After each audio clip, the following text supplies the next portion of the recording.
Good evening, and welcome back. Have you ever sat with a map of the ancient world and traced your finger across the territories that rose and fell? Empire after empire, each one swallowing the last.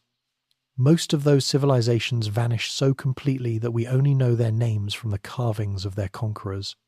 And then there is Iran, conquered by Greeks, Arabs, Turks, Mongols, and more yet somehow still here, still speaking a recognizable version of the same language, still celebrating the same spring festival its people observed before Alexander's grandfather was born.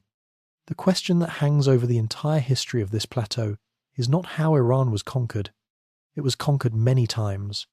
The question is why it never disappeared. Tonight, that question is our thread.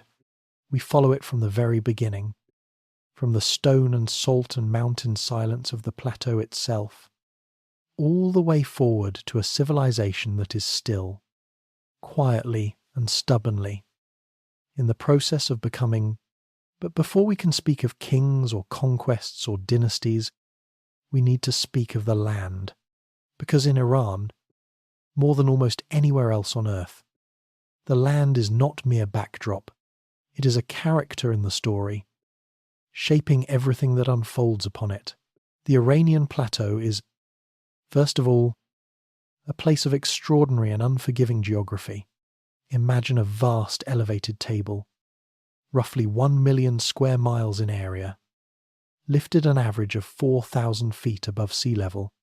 To the west, the Zagros Mountains form a long, folded barrier of limestone ranges, their peaks draped in winter snow that feeds rivers through the spring and summer months before the heat swallows them again.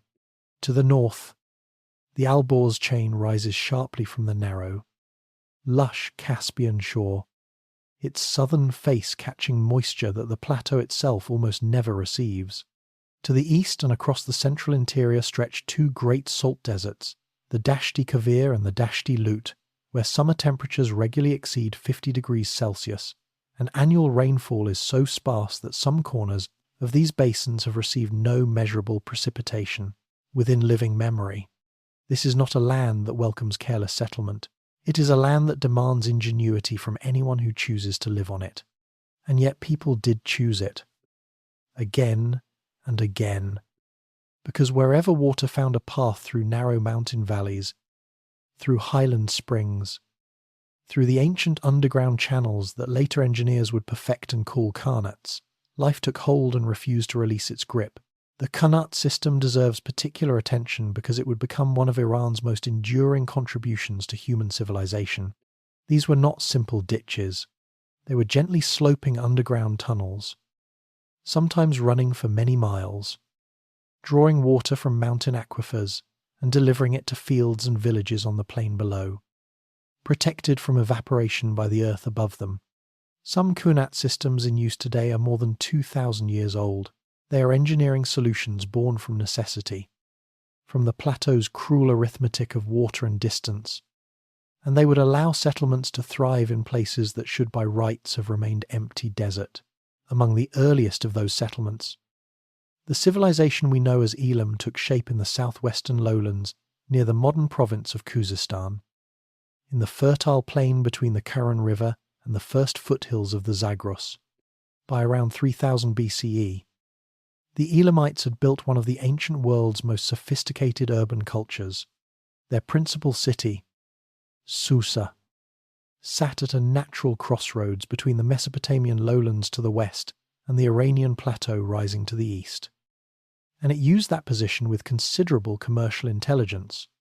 Elamite craftsmen produced bronze statues of seated rulers, finely carved cylinder seals pressed into wet clay to mark ownership and authority, and glazed brick reliefs of lions and winged bulls that demonstrate confident artistic mastery.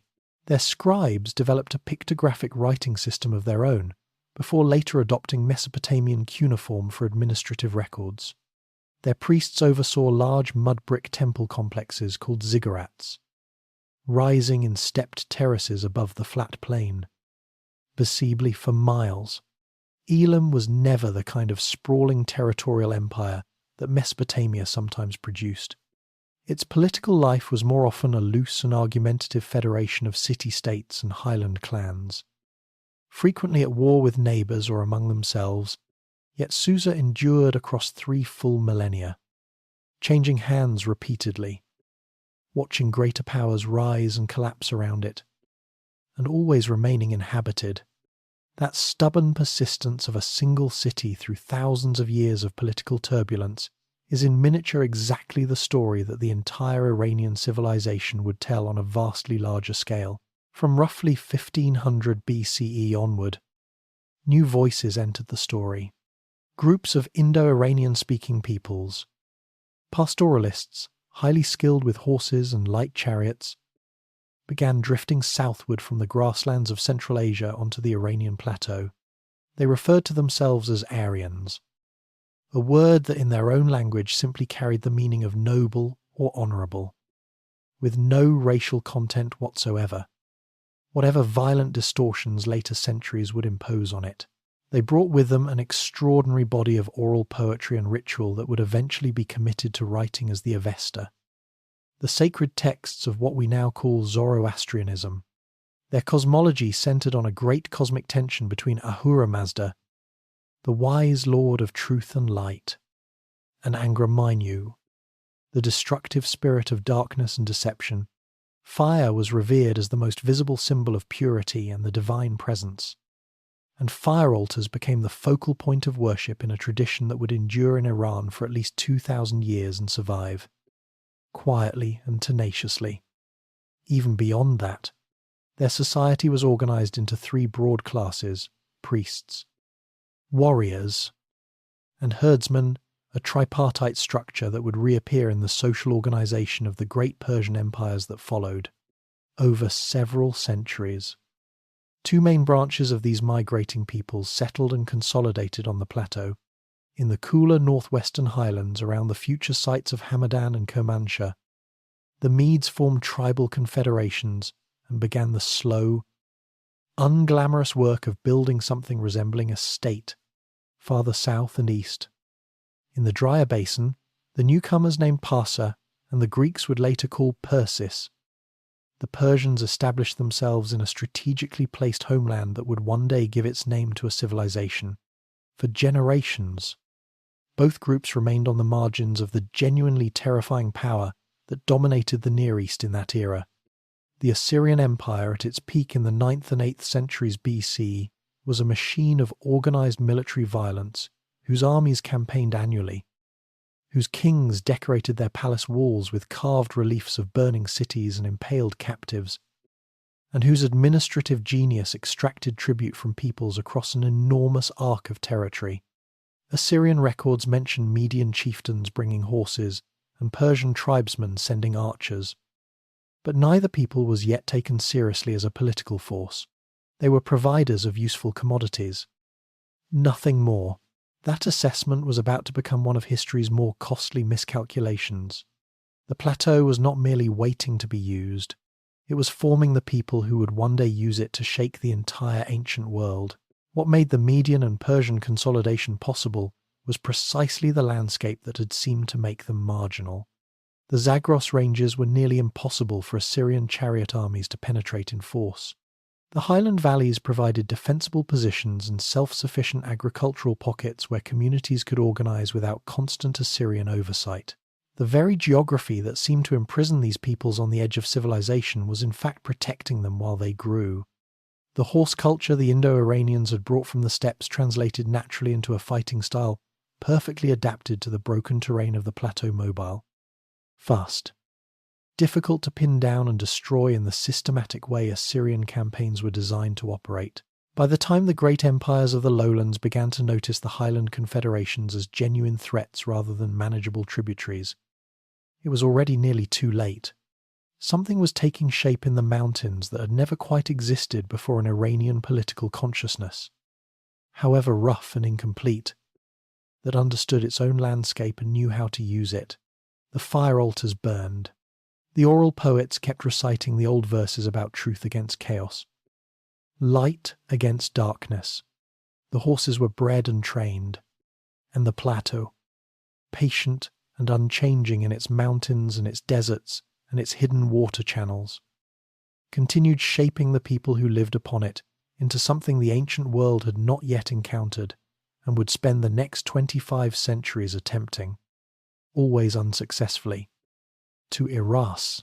Around 700 BCE, something shifted in the Zagros highlands that would eventually change the entire shape of the ancient world.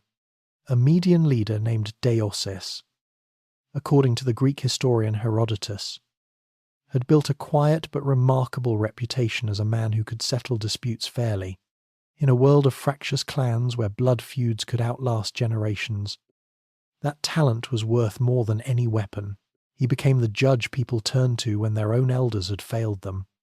Then, with the calculated patience of a man who understood human desperation, he abruptly withdrew.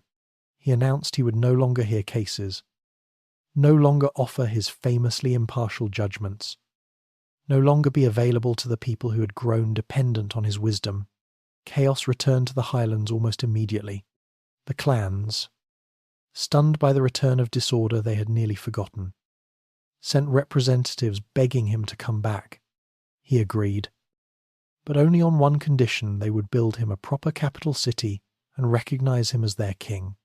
That capital was Ecbatana, raised on a hillside in the northwestern highlands, its concentric walls reportedly painted in 7 different colours, the innermost gleaming with plating of silver and gold.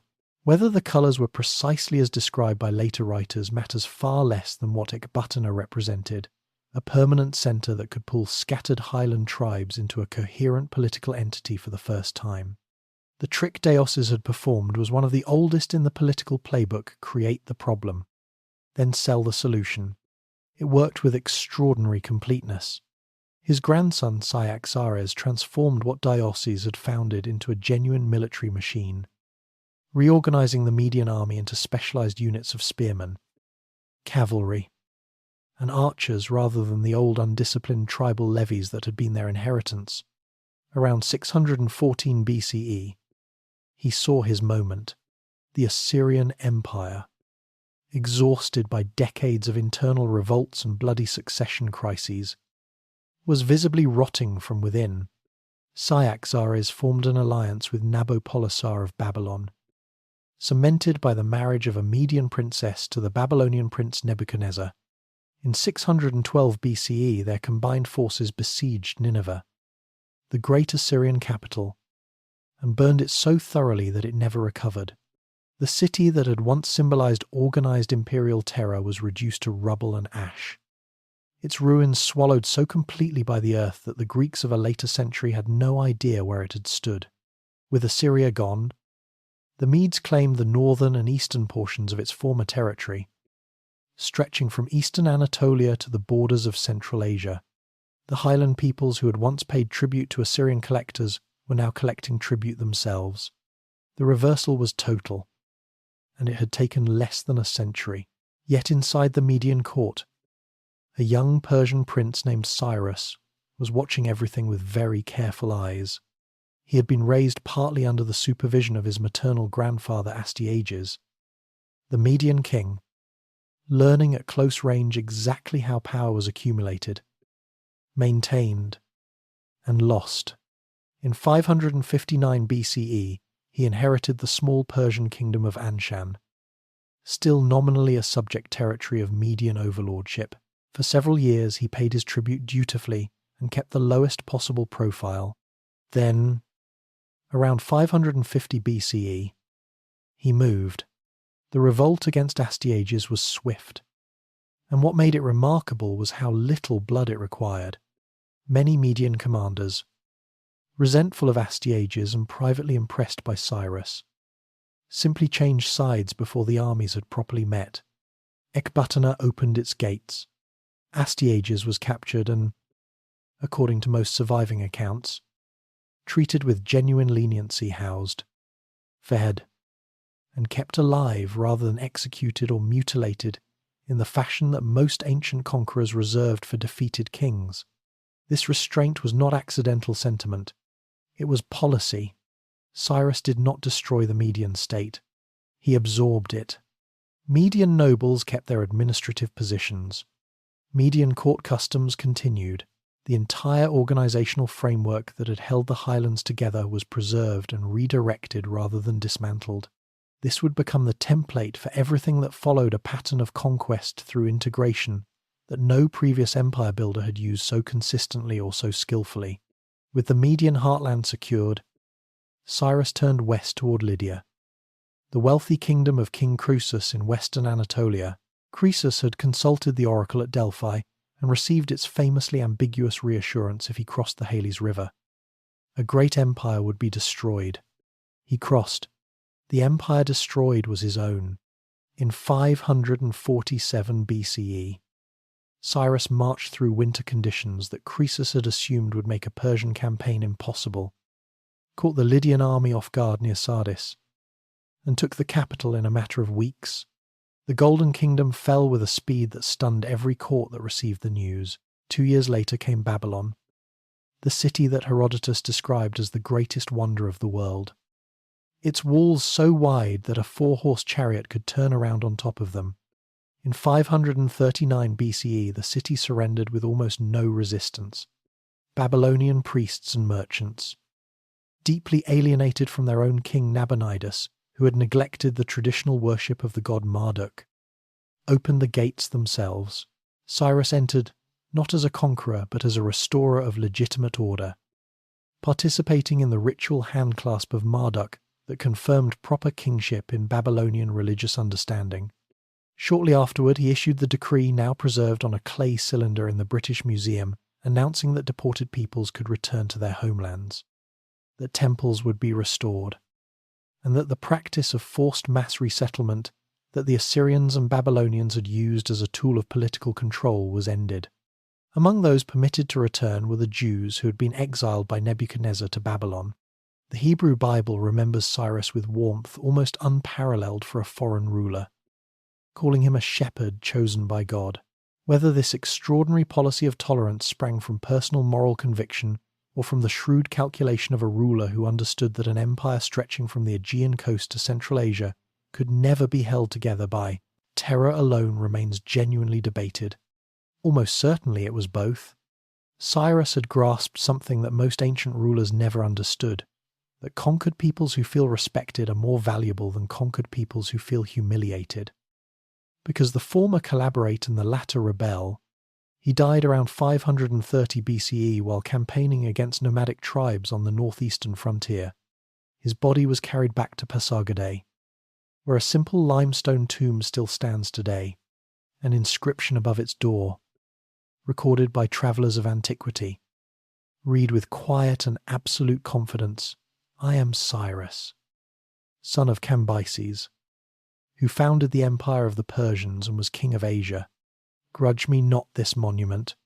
No other words were needed. The tomb still stands. The empire he built would last another 2 centuries. His son Cambyses II inherited the throne and immediately pushed the Persian frontier further than even Cyrus had imagined possible. In 525 BCE, he assembled a large force, secured the logistical miracle of crossing the Sinai Desert with the help of Arab guides who supplied water in leather bags along the route, and met the Egyptian army of Pharaoh Psamtik III at the Battle of Pelusium. The Egyptian forces were defeated decisively. Cambyses entered Memphis as victor and presented himself not as a foreign occupier, but as a legitimate pharaoh, wearing the traditional double crown in temple reliefs and keeping many existing Egyptian administrators in place while installing Persian overseers to manage tribute collection and grain shipments. For 3 years he governed from the ancient capital, demonstrating the same administrative flexibility his father had perfected. A further push southward into Nubia failed when supply lines stretched too thin across the desert, forcing a retreat that damaged his reputation but not his hold on Egypt itself. Greek writers later painted Cambyses as erratic and cruel, but administrative records from the period tell a quieter story of routine tax collection and temple maintenance, continuing largely as before. The truth, as so often, lay somewhere between the dramatic narrative and the dry bureaucratic record. He died in the spring of 522 BCE, under genuinely murky circumstances while returning from Egypt. Some accounts mention an accidental sword wound while mounting a horse.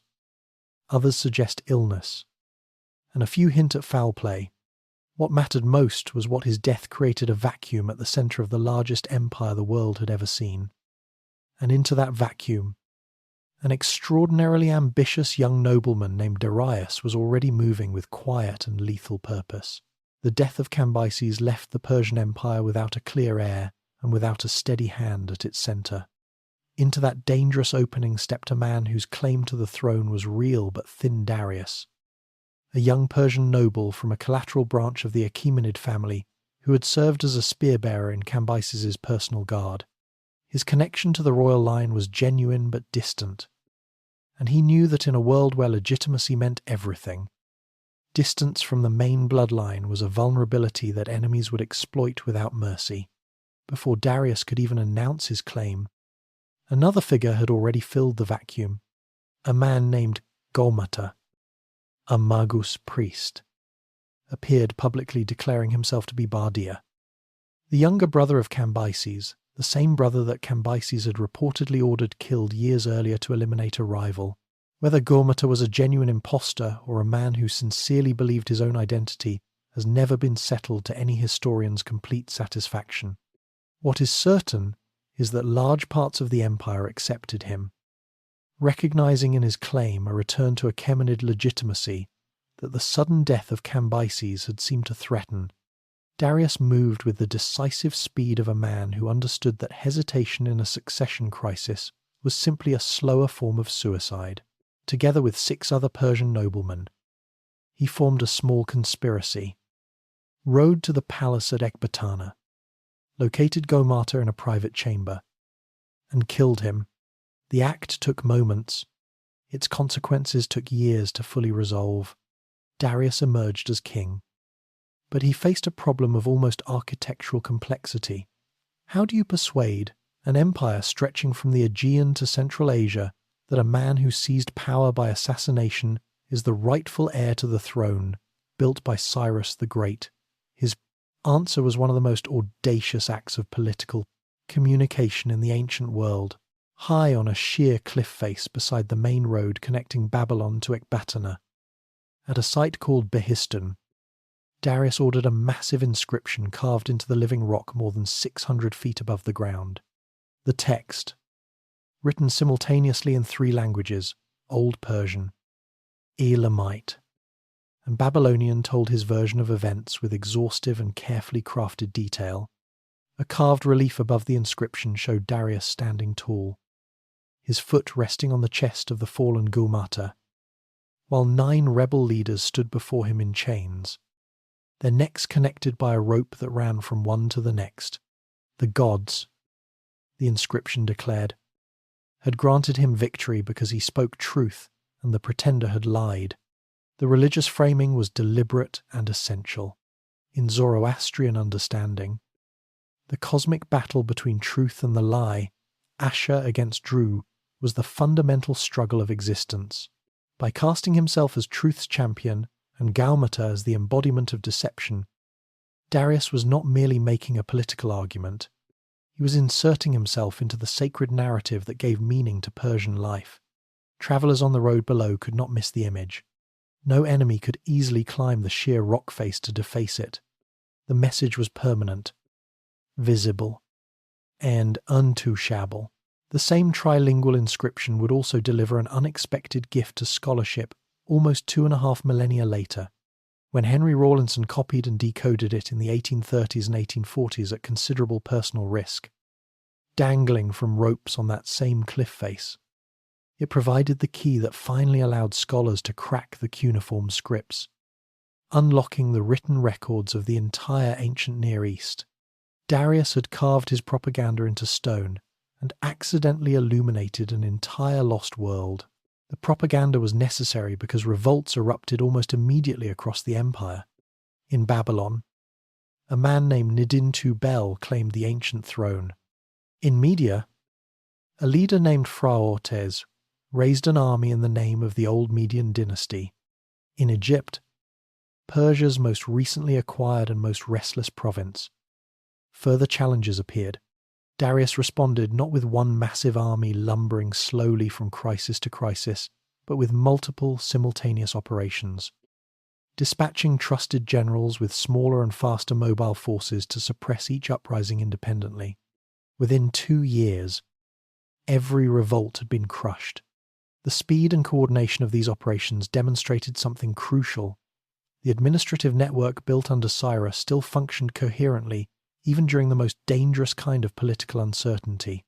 Once the immediate fires were out, Darius turned his formidable intelligence toward the problem that had quietly undermined every large empire before his: the gap between conquest and governance. Conquering territory was a matter of military force and logistical endurance.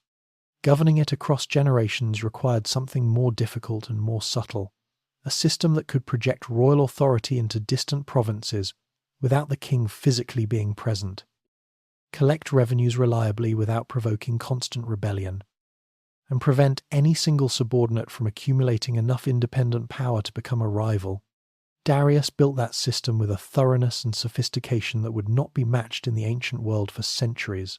He divided the empire into roughly 20 administrative districts called satrapies, each governed by a satrap, usually a Persian or Median noble of demonstrated loyalty who collected taxes, maintained order, administered justice, and reported directly to the king. But Darius was too intelligent to create a system vulnerable to the ambitions of its own administrators. He built overlapping chains of accountability that no single official could control or circumvent. Military commanders in each province answered directly to the king rather than to the satrap, creating a permanent structural tension between civil and military authority that prevented either from becoming too dominant. Travelling royal inspectors, known as the king's eyes and ears, arrived in provinces without advance warning, audited financial accounts, heard complaints from ordinary subjects, and reported back to the central court with complete independence from the local administration. The satrap knew the inspector was coming, but never when. That uncertainty alone was worth 1,000 direct commands, binding these provinces into something that felt like a single empire, rather than a collection of separately governed territories required infrastructure on a scale no previous ruler had attempted. Darius ordered the improvement and systematic extension of a highway that became known as the Royal Road, running nearly 1,700 miles from the coastal city of Sardis in western Anatolia all the way to Susa in the Persian heartland. Relay stations were placed at regular intervals along its entire length, each one staffed with fresh horses and riders ready to carry royal messages forward without pause. The system was so efficient that royal couriers could cover the full distance in approximately 7 days, a speed that astonished Greek visitors accustomed to the grinding slowness of ancient travel, and that Herodotus immortalized with the observation that neither snow, nor rain, nor heat, nor darkness of night prevented these messengers from completing their appointed rounds.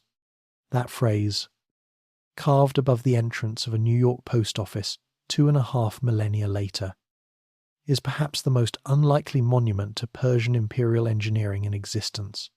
To make trade and taxation function efficiently across such enormous distances, Darius introduced a standardized gold coin called the daric. Stamped with an image of the king in the act of drawing a bow, he also established uniform weights and measures across the empire, so that a merchant conducting business in Anatolia could transact with a merchant in Bactria using the same units of value without confusion or dispute. These practical reforms reduced economic friction and helped the empire function as a genuine integrated space rather than a patchwork of separately operating economies. Around 518 BCE, Darius began construction of the project that would become the most enduring symbol of Achaemenid ambition and aesthetic achievement. On a great natural terrace in Parsa, the ancient Persian homeland, he ordered the raising of a new ceremonial capital. The site was Persepolis. Thousands of workers, many of them paid wages that were meticulously recorded on clay tablets, still preserved and studied today, raised columned audience halls and treasury complexes, and ceremonial staircases decorated with relief carvings of extraordinary refinement. The most famous of these reliefs shows delegations from every corner of the empire arriving to present tribute at the Persian New Year festival, Armenians leading fine horses, Indians carrying ivory, Ethiopians presenting giraffe skins, Lydians offering vessels of gold and silver. Every delegation was shown in its own distinctive dress, every face individualized with careful attention. The visual message was consistent and unmistakable. All peoples of the empire were united under one king. Yet each retained its own identity and customs within that unity. By the time these building projects were fully underway, Darius had transformed the loose structure Cyrus had left behind into something genuinely unprecedented, a functioning empire of continental scale with rational administration, efficient communication, standardized commerce, and a ceremonial center that proclaimed its own magnificence to every visitor who climbed its broad staircases. Yet even the most carefully designed machinery produces friction at its edges. On the western rim of the empire, in the Greek-speaking cities of Ionia, clinging to the Aegean coast of Anatolia, that friction was quietly becoming something more dangerous. Resentment toward Persian-appointed local rulers, frustration with tax obligations that flowed westward to Susa, and a growing sense among men, accustomed to civic self-governance, that something essential had been taken from them. All of it was building toward a moment that would pull the Persian Empire into a new and entirely unexpected confrontation. The decisions made in those coastal cities over the coming decade would set in motion a conflict whose consequences neither side could yet imagine, and whose reverberations would shape the entire subsequent history of the Western world. The simmering resentment in the Ionian cities finally boiled over in 499 BCE, and when it did, it pulled two civilizations into a collision that neither had fully anticipated. The Greek-speaking communities strung along the western coast of Anatolia had lived under Persian oversight for decades, governed by local tyrants appointed with satrapal approval, their taxes flowing eastward to Susa, while their own traditions of civic participation withered under administrative arrangements designed to serve Persian interests rather than Greek habits of self-rule. The spark came from Miletus, where a leader named Aristagoras, facing personal political difficulties and calculating that rebellion might solve them, decided to gamble everything on a bid for freedom. He travelled to the Greek mainland seeking military support. Sparta, after hearing the distances involved, declined with characteristic directness. Athens sent 20 ships, a modest contribution in purely military terms, yet one whose symbolic weight was enormous. It meant that Greeks on the mainland had chosen to involve themselves in the fate of Greeks across the water, and it meant that Darius in Susa now had a grievance against a city he had previously regarded as too distant and too small to merit serious attention. The rebels struck inland and burned Sardis, the satrapal capital of western Anatolia, an act of destruction that sent a message no Persian king could absorb without response. Darius reportedly ordered an attendant to remind him 3 times each day of the Athenians, so that the insult would never fade from his consideration. The revolt itself was suppressed by 494 BCE, when the Persian fleet destroyed the Ionian navy off the island of Lade and the city of Miletus was sacked, its population scattered or enslaved. But Darius was already looking past the immediate punishment toward something larger. The Greek mainland had interfered with Persian affairs. That interference required a definitive answer. His first fleet, dispatched in 492 BCE under the general Mardonius, was wrecked by a violent storm rounding the dangerous headland of Mount Athos before it could deliver its answer to Greek soil. 2 years later, a second expedition of roughly 25,000 men sailed under the generals Datis and Artaphernes, crossing the Aegean, burning the city of Eretria on the island of Euboea as punishment for its own support of the Ionian revolt, and landing on the plain of Marathon, 26 miles northeast of Athens. What happened there in 490 BCE became one of the most discussed military engagements in human history. Not primarily because of its scale, it was in purely numerical terms a modest battle, but because of what it demonstrated and what it proved possible. The Athenian hoplites, heavily armoured infantrymen fighting in tight disciplined formation on familiar ground, charged the Persian line at a run, rather than advancing at the measured pace that conventional tactics prescribed. The speed disrupted Persian archery, reduced the time the Athenian flanks spent exposed to missile fire, and drove the engagement into exactly the kind of close-quarters fighting where heavily armoured Greek infantry held an overwhelming advantage over lightly equipped Persian soldiers. The Persian flanks were folded inward and the entire force was driven back toward its ships in disorder. Persian losses ran into the thousands. Athenian casualties, by their own account, stayed below 200. A runner, according to the tradition that hardened into legend within living memory of the battle, carried the news the full distance to Athens and collapsed dead upon delivering it. The event gave its name to a modern athletic event contested by millions of people who have never given a moment's thought to its Persian origin. Darius died in 486 BCE, before he could organize the comprehensive response the defeat demanded. That task fell to his son Xerxes, and Xerxes approached it with an ambition that dwarfed every previous Persian military enterprise. The invasion Xerxes planned was not merely a punitive expedition, but a statement about the absolute reach of Persian imperial power. He gathered an army whose precise size remains debated, but which ancient sources described in numbers so large that later scholars have spent careers arguing about them. Cautious modern estimates suggest something between 150,000 and 250,000 soldiers, drawn from dozens of subject peoples across the empire. He ordered a double bridge of boats constructed across the Hellespont so that his army could walk from Asia into Europe without setting foot on a ship.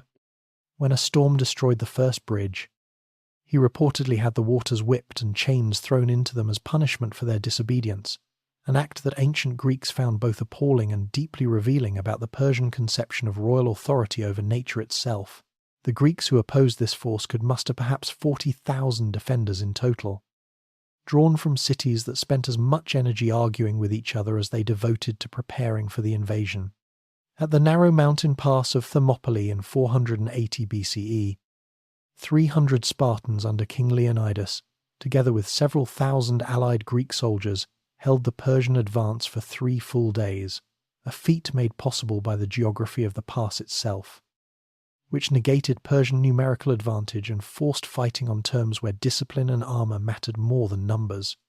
When a local Greek showed the invaders a mountain path around the position, Leonidas sent most of his allies away and held the pass with his Spartans until none remained. The story spread across Greece before the bodies were cold and became an enduring template for the idea that chosen death in defence of freedom was not merely honourable, but transformative, capable of inspiring resistance in those who survived. Xerxes marched on Athens and burned the Acropolis, but the sea would decide the campaign's outcome. In the narrow straits of Salamis, the Athenian commander Themistocles lured the larger Persian fleet into waters too confined for its superior numbers to be effectively deployed. Greek ships, lighter and more manoeuvrable, destroyed the Persian squadrons one by one. Xerxes watched the disaster from a golden throne erected on the shore and saw his naval power dissolve in a single afternoon. The following year at Plataea in 479 BCE, Greek land forces destroyed what remained of the Persian army on European soil. Persia never launched another full-scale invasion of Greece. The long conflict eventually wound down with the Peace of Callias around 449 BCE. Acknowledging practical boundaries that neither side could effectively cross. Both civilizations emerged, altered Greece with a new confidence that would fuel the classical age whose philosophy and art still shape the modern world, and Persia with a quietly planted question about the limits of imperial reach that would never fully go away. While Xerxes had campaigned, the court at Persepolis and Susa had grown into a world of ceremony, wealth, an intrigue that operated according to its own fierce internal logic, entirely separate from the battles being fought on distant plains.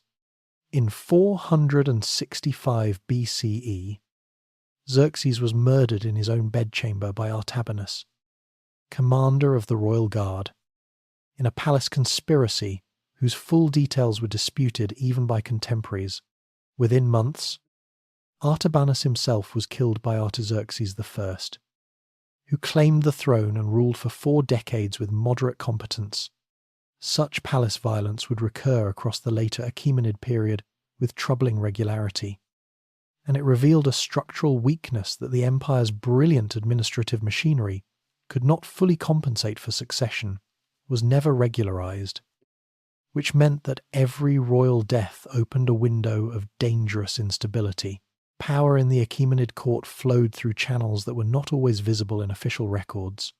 Royal women Amestris, wife of Xerxes, and later Parysatis, mother of Artaxerxes II, appear in administrative tablets receiving rations, issuing orders, managing large estates, and influencing the appointments of satraps and generals.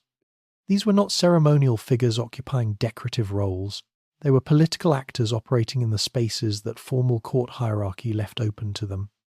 And their influence on decisions that shaped armies and provinces was real and sometimes decisive. The satrapal system, once the empire's greatest strength, began showing structural strain as the decades passed.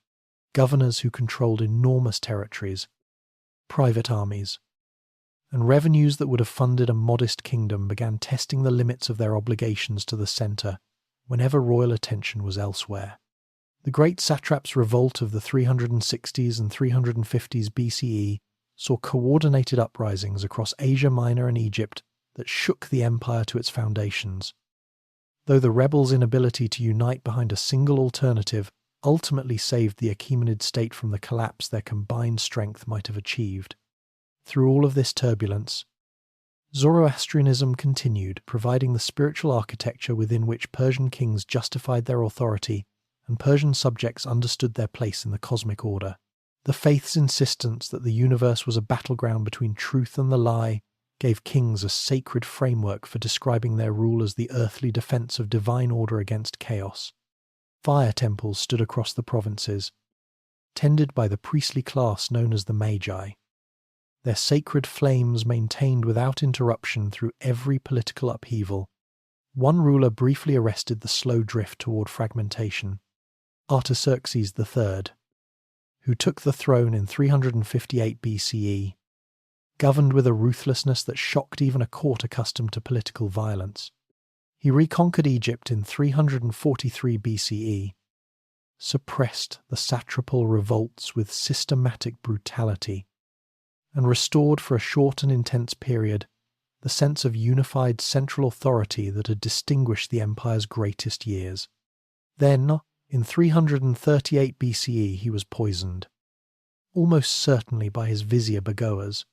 The throne passed through 2 more kings in rapid succession, each one weaker than the last, the imperial machinery running on momentum rather than direction. Into the vacuum that resulted, a young Macedonian general of extraordinary gifts was already marching with 40,000 soldiers and an ambition that recognized no natural boundary. In 334 BCE, Alexander of Macedon crossed the Hellespont with roughly 40,000 soldiers and an absolute certainty about his own destiny that his contemporaries found either inspiring or deeply unsettling depending on how close they stood to it. He was 22 years old, had studied under Aristotle, and carried with him a copy of the Iliad annotated by his teacher that he reportedly kept under his pillow alongside a dagger, 2 instruments of civilization and violence, sleeping together, which was perhaps the most honest possible summary of what Alexander himself represented. The Persian defense collapsed with a speed that surprised even his most optimistic supporters. At the Granicus River in western Anatolia, a first engagement against the local satrapal forces was won before the afternoon was over. The western provinces opened one after another, their populations calculating that resistance to this particular force was a form of expensive futility. At Issus in 333 BCE, Alexander met Darius III in person for the first time on a narrow coastal plain, where the Persian king's enormous numerical advantage was negated by terrain that prevented his forces from flanking the tighter Macedonian formation. The battle became a rout so complete that Darius abandoned his chariot and fled on horseback, leaving behind his royal tent, his treasury, and most importantly his family, his mother, his wife, and his daughters who were captured in the Persian camp as Alexander's army swept through it. Alexander's treatment of the royal women became one of the most discussed episodes of the entire campaign. He visited them personally, treated them with formal respect, and guaranteed their safety and comfort. The gesture was simultaneously honourable and politically calculated in exactly the way that all of Alexander's most effective moves tended to be. He was demonstrating to the Persian world that the man replacing Darius could behave more royally than Darius himself. The final military reckoning came at Gaugamela in 331 BCE, on the broad plains of northern Mesopotamia, where Darius had chosen ground deliberately and had it carefully levelled to give his scythed chariots maximum effect. Alexander arrived having crossed Syria and taken Egypt in the interim, where he had been proclaimed pharaoh at Memphis and had visited the oracle at Siwa, which reportedly confirmed something about his divine origins that he never publicly repeated but never denied either. At Gaugamela, Darius deployed perhaps 250,000 soldiers against a Macedonian force less than a fifth that size. He had every numerical advantage the ancient world could provide, and a carefully prepared battlefield optimized for his strongest weapons. None of it was sufficient. Alexander's oblique cavalry charge tore a gap in the Persian line at precisely the moment his infantry absorbed enough pressure to create the opening he needed. He drove through the gap directly toward Darius, who fled for the second time, abandoning his army in the field. Babylon surrendered without resistance. Susa surrendered without resistance. The royal treasury at Susa alone contained wealth so vast that it required 20,000 mules and 5,000 camels to transport it. Persepolis followed, and there the campaign took its most symbolically charged and historically debated turn. In 330 BCE, the great ceremonial capital that Darius and Xerxes had built over decades was burned. Some ancient accounts describe a deliberate order from Alexander, framed as revenge for the Persian burning of Athens a century and a half earlier. Others describe a drunken banquet that spread beyond anyone's intention or control. The Athenian courtesan Thais reportedly threw the first torch. Whatever the precise sequence of events, the terraces and audience halls and treasury complexes that had proclaimed Achaemenid greatness to every visiting delegation were consumed. The empire that Cyrus had founded, that Darius had organized into the most sophisticated administrative state the ancient world had produced, ended that afternoon in smoke and falling columns. What is remarkable is not that it ended all empires' end, but how completely its physical symbols were erased, while its deeper patterns survived everything that followed. Even as he destroyed the Achaemenid ceremonial centre, Alexander began doing something that confused and disturbed his Macedonian companions deeply. He started adopting elements of Persian court culture with what appeared to be genuine enthusiasm rather than calculated politics. He wore Persian royal dress in court, incorporating the upright tiara and the long robes that marked Achaemenid kingship. He incorporated Iranian nobles into his administration at senior levels, giving Persian commanders authority over territories alongside Macedonian officers. He demanded the proskynesis, the Persian ritual of prostration before the king from his own Macedonian officers, who found the requirement intolerable. To Greek and Macedonian sensibility, prostration before a living man was an act reserved for gods. The resistance was fierce and ultimately successful in limiting how far Alexander could push the practice among his own people, but it revealed the direction of his thinking clearly enough. He was not attempting to replace Persia with Macedonia. He was attempting to fuse them into something new, something that had never existed before a single civilization, drawing on both traditions simultaneously. In 327 BCE, he married Roxana, a Bactrian princess from what is now Afghanistan, and encouraged his senior commanders to take Persian and Median wives in a mass ceremony at Susa that was as much political statement as wedding celebration.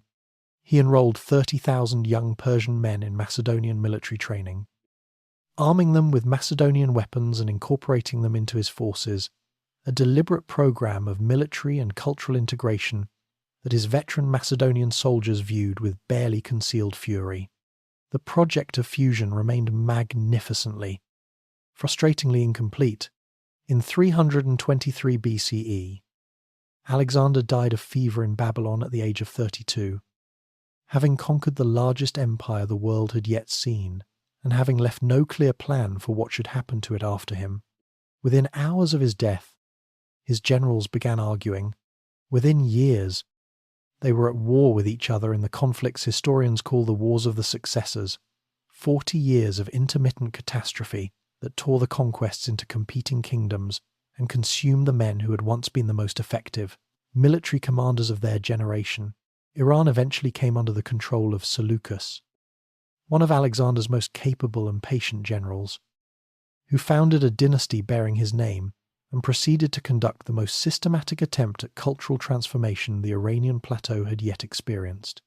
Greek colonists arrived in organized waves, settled in new cities bearing Greek names, and brought with them Greek civic institutions, Greek architectural forms, and Greek cultural assumptions. Seleucia on the Tigris grew into one of the ancient world's largest urban centers. Dozens of smaller settlements appeared across the plateau, their grid-planned streets and public gymnasiums representing an entirely different model of urban life from anything the Iranian world had previously known. Administrative documents were written in Greek. Coins bore Greek inscriptions and portrait images of Hellenistic kings. Correspondence between officials flowed in a language that most rural Iranians had never heard, before Alexander's cavalry first appeared on their horizon. The transformation appeared sweeping and total when viewed from the new marble colonnade of a Seleucid city centre. It looked rather different from the perspective of the agricultural villages that actually fed those gleaming urban centres. Beyond the city walls and the gymnasium courtyards, a different world continued with remarkable, almost stubborn steadiness. In villages across the plateau, Iranian dialects remained the everyday language of commerce, family life, and local negotiation. Zoroastrian fire temples kept their sacred flames burning, tended by priests whose liturgical knowledge and family lineages reached back through generations the Greeks had never touched and could not easily displace. Local administrators in more distant provinces who had served the Achaemenids quietly continued governing their territories under a thin surface layer of Hellenistic loyalty, applying the same practical methods their fathers had used, because those methods worked on this particular landscape with its particular demands. The deeper structures of Iranian society, its patterns of land tenure, its village hierarchies, its agricultural calendars tied to the movement of water through Qanat channels rather than to any Greek festival cycle, proved genuinely resistant to reorganization by kings ruling from Antioch. The Seleucid Empire was simply too large and too internally diverse to govern with real coherence across all its territories simultaneously. The western provinces, with their lucrative trade routes and politically sophisticated Greek populations, inevitably absorbed more royal energy than the eastern reaches of the plateau. By the middle of the 3rd century BCE, ambitious provincial governors in distant territories were accumulating local power and local loyalty with minimal interference from the Seleucid centre, testing boundaries that were becoming less and less clearly enforced. In the northeastern stretches of the plateau, in a region the Greeks called Parthia, an Iranian nomadic people known as the Parni were watching these developments with the patient attention of men who understood that the right moment, chosen carefully, was worth more than any amount of premature force. The Greek hurricane had blown across the Iranian world with extraordinary violence and speed, rearranging surfaces and toppling symbols, what it had not done, and what no outside force had yet managed to do, was reach the deeper layers where Iranian identity quietly and persistently continued its long work of survival and adaptation. The plateau had absorbed its Greek rulers as it had absorbed everyone before them, and from the northeastern margins, Iranian hands were already preparing to take back what Greek ambition had briefly claimed.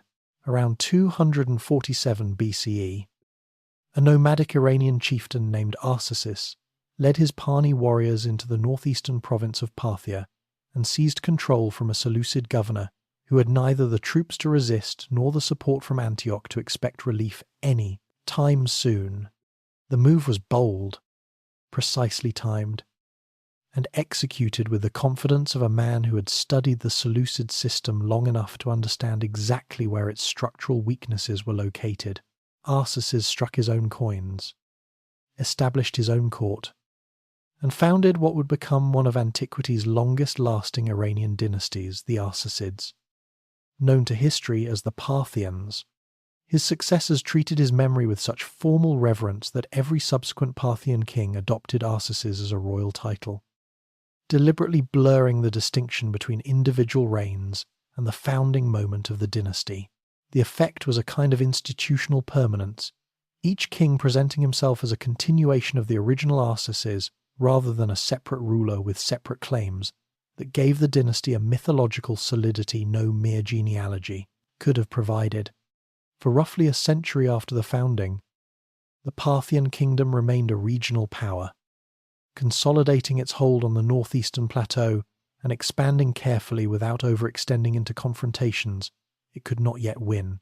The Seleucids, distracted by their wars with Ptolemaic Egypt and increasingly unable to project military force into their eastern territories with any consistency, were unable to dislodge the new power that had taken root in their midst.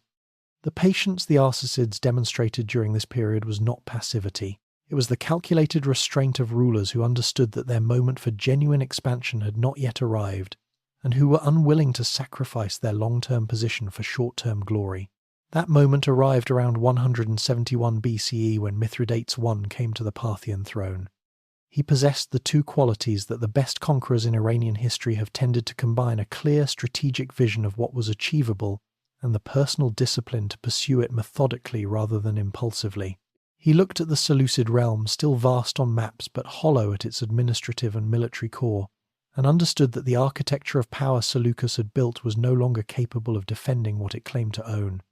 His campaigns moved westward and southward with steady, gathering pressure. Media fell first, then Mesopotamia, the ancient heartland of civilization between the Tigris and Euphrates rivers, came under Parthian control around 141 BCE. When Mithridates captured the Seleucid king Demetrius II in battle and sent him east as a royal prisoner rather than executing him, keeping him alive as a diplomatic instrument and as a symbol of Parthian magnanimity, the symbolic weight of the moment was unmistakable to everyone who witnessed it. A nomadic Iranian dynasty that had begun as a regional opportunist seizing a poorly defended province had humbled the heirs of Alexander the Great on the field of battle and taken their king captive. The reversal was total. The Arsacids governed their new and rapidly expanding territories with a flexibility that distinguished them sharply from both the rigid centralism of the Achaemenids and the more culturally uniform ambitions of the Seleucids. Greek remained in use on coins and in some official contexts, because the large Greek-speaking populations of the Western territories required it, and because Parthian rulers were shrewd enough to recognize that cultural continuity was cheaper than cultural war. Parthian nobles sometimes bore Greek names, collected Greek sculptures with genuine aesthetic interest, and patronized theatrical performances of Greek drama. The famous Rhitan drinking vessels of the Parthian period and the bronze sculptures discovered in their court centers show an aesthetic vocabulary genuinely comfortable moving between two cultural worlds simultaneously. Yet the underlying political structure was distinctly and self-consciously Iranian. The Arsacids ruled through a feudal arrangement of powerful noble houses, great clans such as the Surin and Karen, who controlled vast hereditary estates and supplied the armoured cavalry that formed the backbone of Parthian military strength. These nobles owed loyalty to the king but functioned as genuine partners in governance rather than mere subordinates. The king needed them. They knew it. The relationship that resulted was dynamic and sometimes dangerous, capable of producing extraordinary military cooperation and equally capable of fragmenting the kingdom from within when the partnership broke down under pressure. The architectural and urban legacy of the Parthian period reflected this hybrid character with considerable sophistication. The city of Ctesiphon on the Tigris, built directly across the river from the old Seleucid capital of Seleucia, grew into an imperial centre of real grandeur. Its palace complex eventually housing the great vaulted audience hall known as the Tak Kasra, whose arched span remained the largest brick vault in the world for many centuries. The distinctively Parthian architectural form called the Iwan, a vaulted hall open at one end, framing space and directing the eye inward with elegant simplicity, began appearing in palaces and public buildings across the empire, and would echo through Iranian and Islamic architecture for centuries after the Parthians themselves had passed from the scene. Trade along the Silk Road routes, crossing the Iranian plateau, brought steady revenues and continuous cultural exchange. Chinese silk, Indian spices, and Central Asian precious stones moved westward through Parthian-controlled territory toward Roman markets, while Mediterranean glass, textile, and manufactured goods travelled eastward in return. The Parthians positioned themselves as indispensable middlemen in this global commercial system, controlling the overland routes that neither Rome nor China could bypass, and extracting the tolls and duties that funded their courts and armies. It was a position of structural advantage that required defending, and defending it brought the Parthians into contact with the most formidable military power the Western world had yet produced. By the middle of the 1st century BCE, Rome had expanded eastward until its frontier touched the Parthian border along the Euphrates, and two powers who had spent decades eyeing each other with mutual suspicion were about to discover exactly what the other was capable of. The Roman general Marcus Licinius Crassus crossed the Euphrates into Parthian territory in 53 BCE with 7 legions, roughly 40,000 soldiers, and the absolute confidence of a man who had watched Roman armies conquer everything they had previously encountered. Crassus was one of the wealthiest men in Rome, a member of the ruling triumvirate alongside Caesar and Pompey, and he wanted military glory to match his financial and political eminence. He expected a quick campaign and a compliant eastern province. Instead, he encountered Shurina, a commander from the powerful Shuran noble house who was young, tactically brilliant, and possessed of a precise understanding of exactly how Roman heavy infantry could be defeated by a force that refused to fight on Roman terms. The legions were most formidable in close formation on flat open ground, their interlocked shields and disciplined advance grinding through opponents who stood and fought in the conventional manner. Shurina had no intention of fighting in the conventional manner. On the Syrian desert plain near the town of Carrhae, Parthian horse archers arrived not in a single mass charge, but in swirling, continuous waves that enveloped the Roman formation from multiple directions simultaneously. Roman infantry locked into the testudo, shields raised overhead and to the sides, waiting for the momentum of the attack to exhaust itself as it had against so many other enemies in so many other places. But the Parthian horse archers did not exhaust themselves. A long camel train moved steadily behind their lines, carrying thousands of replacement arrows, and the rain of missiles continued hour after grinding, hour without pause. When Roman soldiers broke formation to pursue their tormentors, they encountered the famous Parthian shot arrows, released backward at full gallop with lethal accuracy, striking pursuers who believed the retreat they were following was genuine. Crassus died in the aftermath, killed during negotiations that were almost certainly a trap. His severed head was reportedly delivered to the Parthian court during a performance of Euripides, an irony so perfectly constructed that later writers suspected it of being invented, yet multiple sources confirm it. Around 20,000 Roman soldiers died on the field at Carrhae. Another 10,000 marched into Parthian captivity and vanished into the eastern territories, their fate generating legends that persisted for centuries, including persistent stories that some of these lost legionaries eventually settled near the Chinese frontier, where their descendants were later encountered by Han Dynasty chroniclers. The evidence remains genuinely contested, but the story itself reflects how deeply the disaster burned into Roman consciousness. The captured legionary eagle standards, the most sacred symbols of Roman military honour, stood in Parthian temples as trophies for decades, until Augustus recovered them through patient diplomacy in 20 BCE, an event he celebrated with enough public ceremony to almost obscure the fact that no battle had been fought to reclaim them. Mark Antony tried where Crassus had failed, launching a Parthian campaign in 36 BCE that collapsed under inadequate planning and relentless harassment by Parthian mounted archers. Forcing a retreat that cost roughly a quarter of his force, the Emperor Trajan came closest to a decisive Roman breakthrough in 116 CE, sacking Ctesiphon and briefly reaching the Persian Gulf shore, where he reportedly lamented that he was too old to follow Alexander further eastward. His successor Hadrian abandoned most of the gains within a few years. 2 empires, centuries of intermittent and mutually exhausting warfare, and the practical frontier barely shifted from where it had been when the first Roman soldier crossed the Euphrates. The stalemate was not accidental. It reflected a genuine military equilibrium between Roman siegecraft and infantry dominance on one side, and Parthian cavalry mobility and strategic depth on the other, with neither system capable of delivering the kind of decisive blow that would make permanent conquest possible. The exhaustion this equilibrium produced on both sides would eventually create conditions for a transformation that neither empire saw coming, not from the other's armies, but from within the Iranian world itself. In the spring of 224 CE, on a plain near the Hormuz River in the ancient southwestern heartland of Persia, a battle took place that ended one Iranian dynasty and began another with a decisiveness that left almost no room for ambiguity.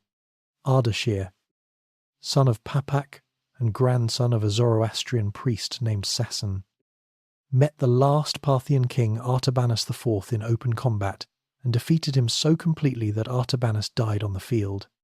The Arsacid dynasty, which had governed Iran for nearly 5 centuries and had turned the Roman Empire's eastern ambitions into an expensive and humiliating permanent frustration, ended that afternoon in the dust of a southwestern Persian plain. What Ardashir built in its place was deliberately, self-consciously different from the Parthian world that preceded it.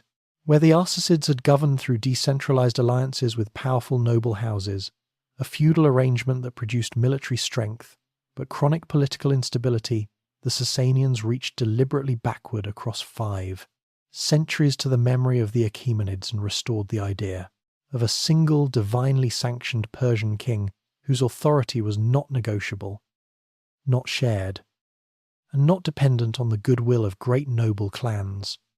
The title they chose was Shahanshah, King of Kings, but now infused with explicit sacred meaning that went considerably beyond anything even Darius had claimed. The Sasanian king was not merely the most powerful ruler in a hierarchy of rulers. He was the earthly representative of divine order itself, the living instrument through which Ahura Mazda's truth was maintained against the forces of darkness and chaos.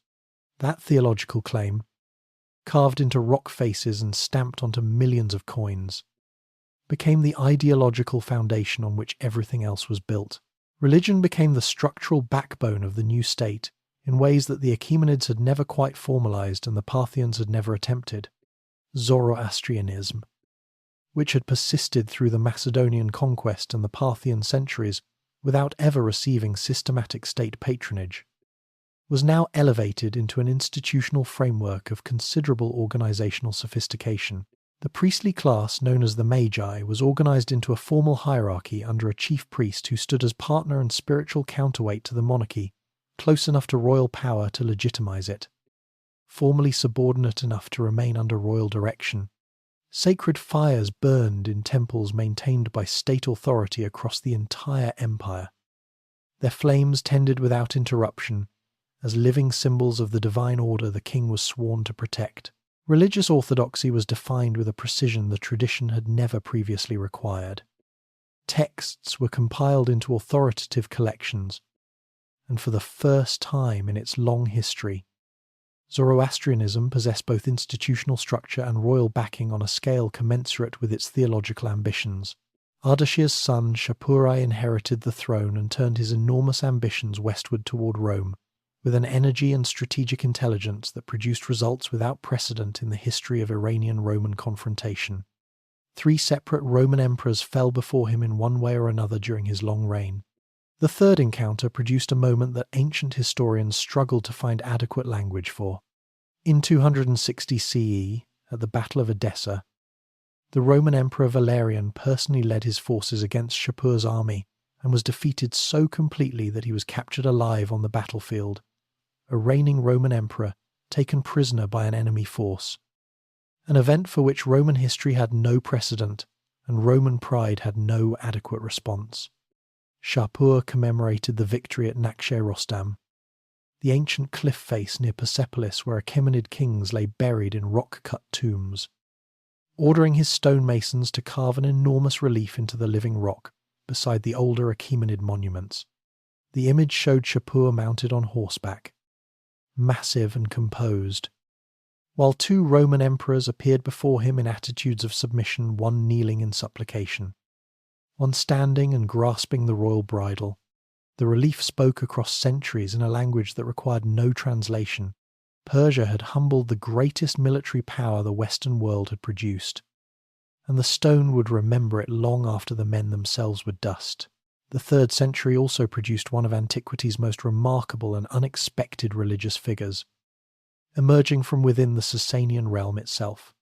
Mani, a prophet of Iranian origin raised in a Babylonian Jewish Christian community, began preaching a new faith that wove together elements of Zoroastrianism, Christianity, and Buddhism into a synthetic vision of cosmic dualism that he called Manichaeism. His system was intellectually sophisticated. Visually rich Manichaean manuscripts were illustrated with extraordinary artistry and missionary in its ambitions in a way that few ancient religions had been. It spread with astonishing speed across the Sasanian Empire and beyond its borders in both directions, reaching Roman North Africa in the west and Central Asia and China in the east. Augustine of Hippo was a Manichaean for 9 years before his conversion to Christianity, a fact that shaped his theological thinking in ways scholars still debate. The Sasanian court tolerated the new faith uneasily for a time, recognizing its popular appeal while resisting its challenge to Zoroastrian institutional authority, before eventually suppressing it with considerable violence. Mani himself died in Sasanian custody around 274 CE, reportedly in chains, his death ordered by a king who had decided that one state religion was sufficient. The faith he founded proved harder to kill than its founder. Manichaean communities survived for centuries across an extraordinary geographic range, demonstrating once again the Iranian plateau's persistent tendency to generate religious and cultural ideas that travelled far beyond its own borders. What Ardashir and Shapur had founded grew under their successors into an empire of genuine and sustained accomplishment. Its achievements in administration, scholarship, and aesthetic culture building across the following centuries toward a peak that would not be reached until the reign of a king whose title Anushirvan, meaning the immortal soul, suggested that even his contemporaries understood they were living through something exceptional. The reign of Khosrow I, who ruled from 531 to 579 CE, stands as the clearest and most fully documented expression of what Sasanian civilization could achieve when military strength, administrative intelligence, and intellectual ambition aligned in a single ruler at a fortunate historical moment. He inherited an empire shaken by the Mazdakite social revolt, a radical egalitarian movement that had redistributed noble wealth and disrupted the social hierarchy that Sasanian governance depended upon and by external pressure from Byzantine forces in the west and Hepthalite nomads in the east. His response was systematic and comprehensive. He reorganized the empire into 4 great administrative quadrants, each under a senior military commander answering directly to the king rather than to any intermediate authority. A new land survey was conducted across the empire's agricultural provinces, and taxation was reformed from the arbitrary annual assessments that had previously varied by royal whim and local negotiation into fixed rates based on soil quality, crop type, and expected yield. Farmers and landowners now knew precisely what they owed before the harvest season began. Predictability replaced caprice, and in an empire spanning from the Byzantine frontier to the borders of Central Asia, that predictability was itself a form of justice that stabilized the agricultural base on which everything else depended. His most enduring intellectual legacy arrived through the Academy of Gondishapur in the southwestern province of Khuzestan, which under Khosrow's active patronage became the most important centre of scholarship in the late antique world. When the Byzantine Emperor Justinian closed the Neoplatonist philosophical schools of Athens in 529 CE, a decision whose consequences he almost certainly did not fully anticipate many of the displaced Greek, scholars travelled east, seeking a ruler who valued what they knew. Khosrow welcomed them with genuine enthusiasm and material generosity. The academy that resulted gathered Greek physicians, Indian mathematicians, Syriac translators, and Persian astronomers under one institutional roof, creating a synthesis of knowledge from multiple civilizations that had no parallel anywhere in the world at that moment. Medical texts translated from Greek and Sanskrit were studied, expanded, and subjected to empirical testing. Surgical procedures were refined. Pharmacological knowledge was systematized. Hospital organization was developed on principles that would not reach Western Europe for centuries. Persian craftsmen of the Sasanian period simultaneously produced textiles of extraordinary technical and artistic complexity, woven silks depicting royal hunts and mythological scenes, whose intricate patterns set aesthetic standards that were imitated from Constantinople to Chang'an. Silver plates and bowls showing kings enthroned or pursuing game across landscapes filled with fantastical animals achieved a mastery of surface decoration that made Sasanian metalwork among the most sought-after luxury objects in the Pru's entire connected world. Two cultural gifts from the Sasanian court travelled with particular endurance. Chess arrived from India and was transformed at the Persian court into the strategic game recognisable today, its pieces reflecting the fourfold division of Sasanian society: king, vizier, elephants, cavalry, infantry, and chariots, each piece embodying a social role in a miniature model of the world its inventors inhabited. Polo, already a Persian passion pursued with an intensity that blurred the line between sport and military training, spread westward along trade routes carrying Persian cultural prestige with it into the Byzantine world, and eventually far beyond. None of this cultural flowering existed apart from the grinding military conflicts that defined Sasanian foreign policy across 6 centuries.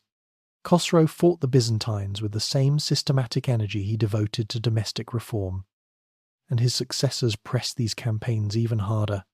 Under Khosrow II, Sasanian armies achieved conquests that seemed to vindicate every claim of Persian imperial greatness. Jerusalem fell. Egypt was taken. Byzantine power was pushed back toward Constantinople itself. For one extraordinary decade it appeared that Persia had finally and permanently won the ancient contest with the Western world. The overreach proved catastrophic. Byzantine counterattacks under Emperor Heraclius recovered the lost territories and left both empires drained beyond recovery. Neither side had noticed the danger gathering in the Arabian Peninsula, in a region neither Rome nor Persia had ever considered worth serious strategic attention. The armies forming there would not merely defeat the Sasanians, they would transform Iran so completely that every dynasty examined so far would need to be understood through an entirely new lens. The signs of Sasanian collapse arrived with a speed that stunned even those living through it. 2 empires that had spent 4 decades bleeding each other, White finally negotiated a weary peace in 628 CE, and the Sasanian state that emerged from that peace was barely recognizable as the power that had once captured a Roman emperor on the battlefield and carved the moment into living rock for eternity. In the 4 years following the fall of Khosrow II, no fewer than 8 rulers claimed the Sasanian throne in rapid succession. Each one swept away before they could consolidate any meaningful authority. Generals murdered kings. Court factions poisoned pretenders. Provincial governors calculated their own survival with cold arithmetic that had nothing to do with loyalty. The treasury that had once funded the Academy of Gondishapur and the silk weavers of Ctesiphon stood essentially empty. The army that had taken Jerusalem and reached the shores of the Bosphorus was fragmented into competing personal followings loyal to individual commanders rather than to any coherent imperial authority. The bureaucratic machinery that Khosrow had built with such systematic care ground toward paralysis, as the officials who operated it lost confidence that anyone at the centre was capable of issuing coherent instructions and enforcing them. Into this vacuum came something the ancient world had genuinely never encountered before.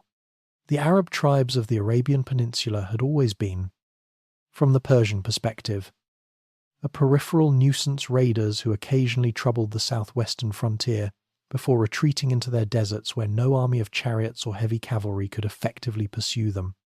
Between 632 and 636 CE, those tribes had been bound together by a new faith, Islam, revealed through the Prophet Muhammad and carried forward after his death by his successors, the caliphs, into a unity and collective purpose that no purely military reorganization could have achieved. The shared belief gave Arab armies a cohesion, a willingness for sacrifice, and a moral certainty about the righteousness of their cause that bewildered opponents who had spent centuries fighting enemies motivated by tribute, territory, or dynastic ambition, rather than by the absolute conviction that God himself had commissioned their advance. The decisive confrontation came in the autumn of 636 CE at a place along the Euphrates called Al-Qadisiyya. For 3 or 4 days, Sasanian forces under the experienced general Rostam Farrokhez held against the Arab advance with genuine discipline and considerable courage. Persian war elephants initially terrified the Arab horses, disrupting cavalry charges before they could develop momentum. Sasanian infantry fought with the professional ferocity of soldiers from a tradition that stretched back through Khosrow and Shapur to Ardashir and beyond.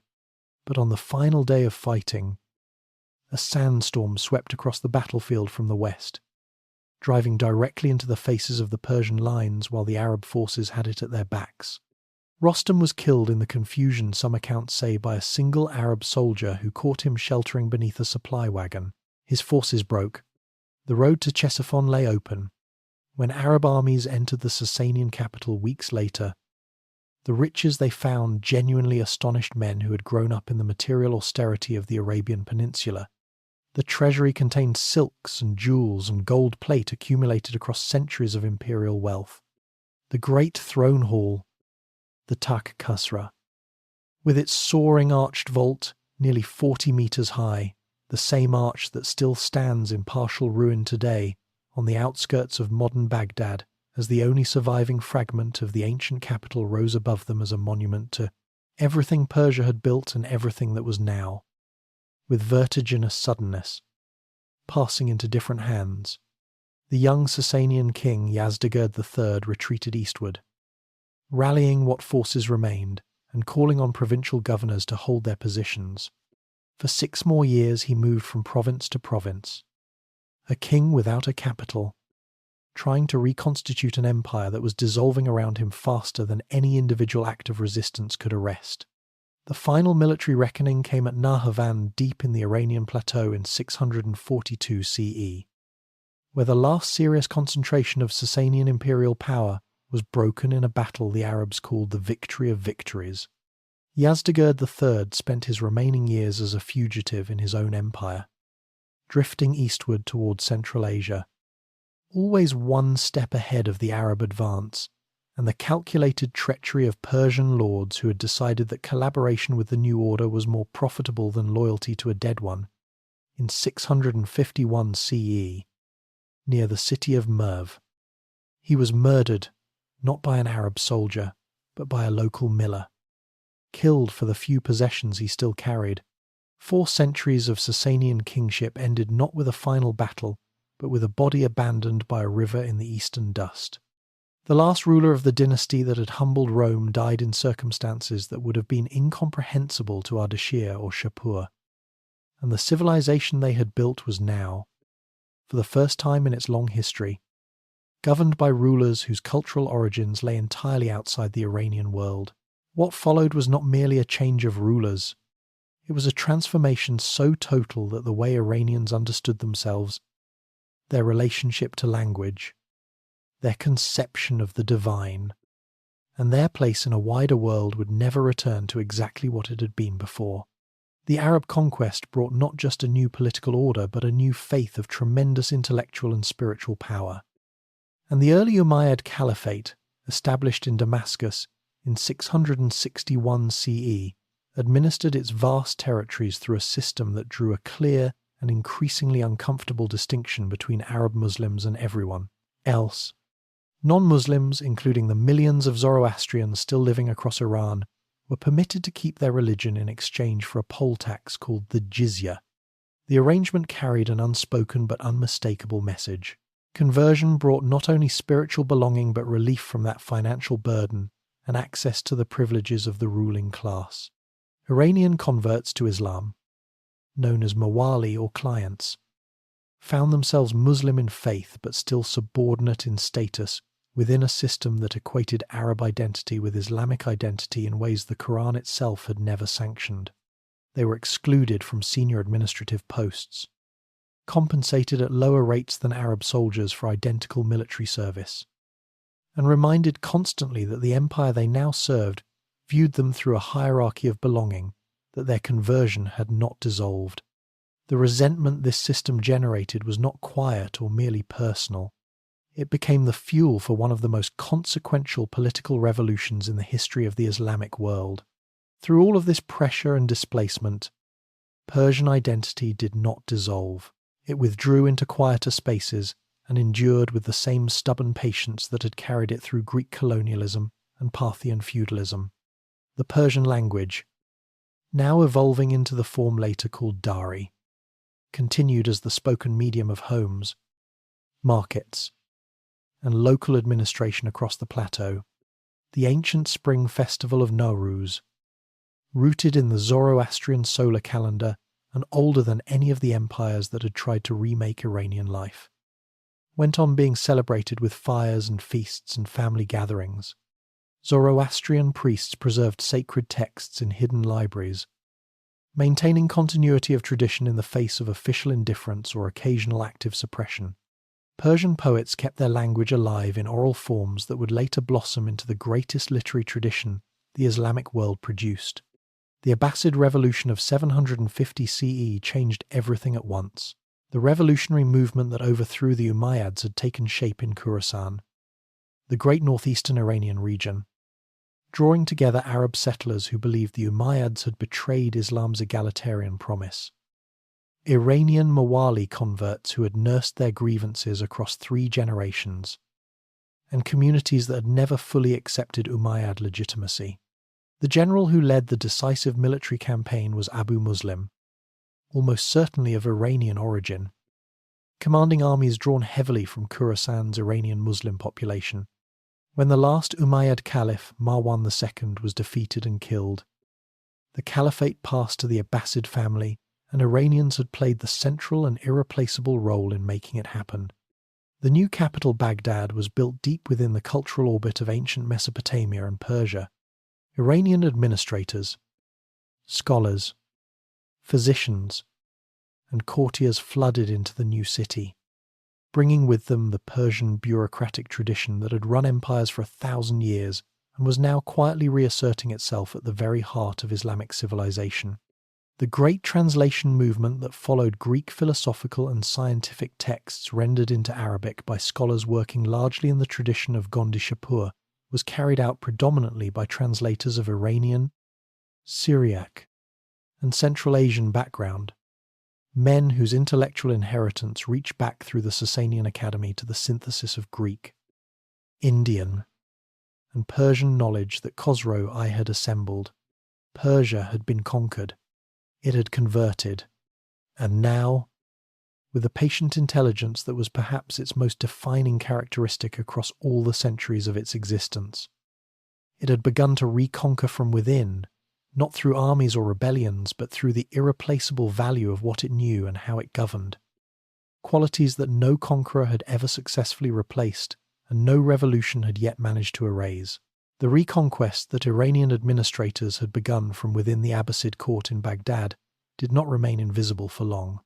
By the late 800s CE, the caliphate that had once seemed an irresistible force reshaping the entire known world was growing hollow at its administrative core.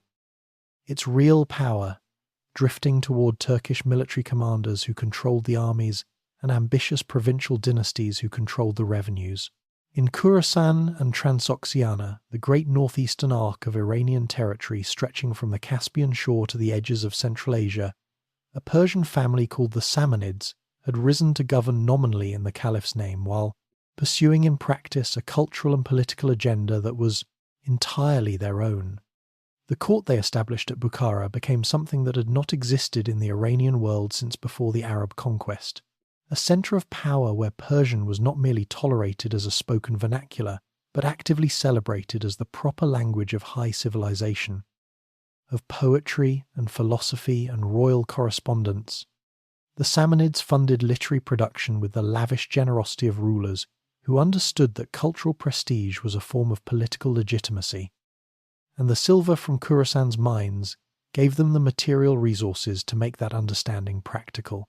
Poets who wrote in the refined New Persian that was crystallizing in these northeastern courts found themselves rewarded with estates, robes of honor, and the kind of sustained patronage that allows literary genius to develop across years, rather than being consumed by the scramble for daily subsistence.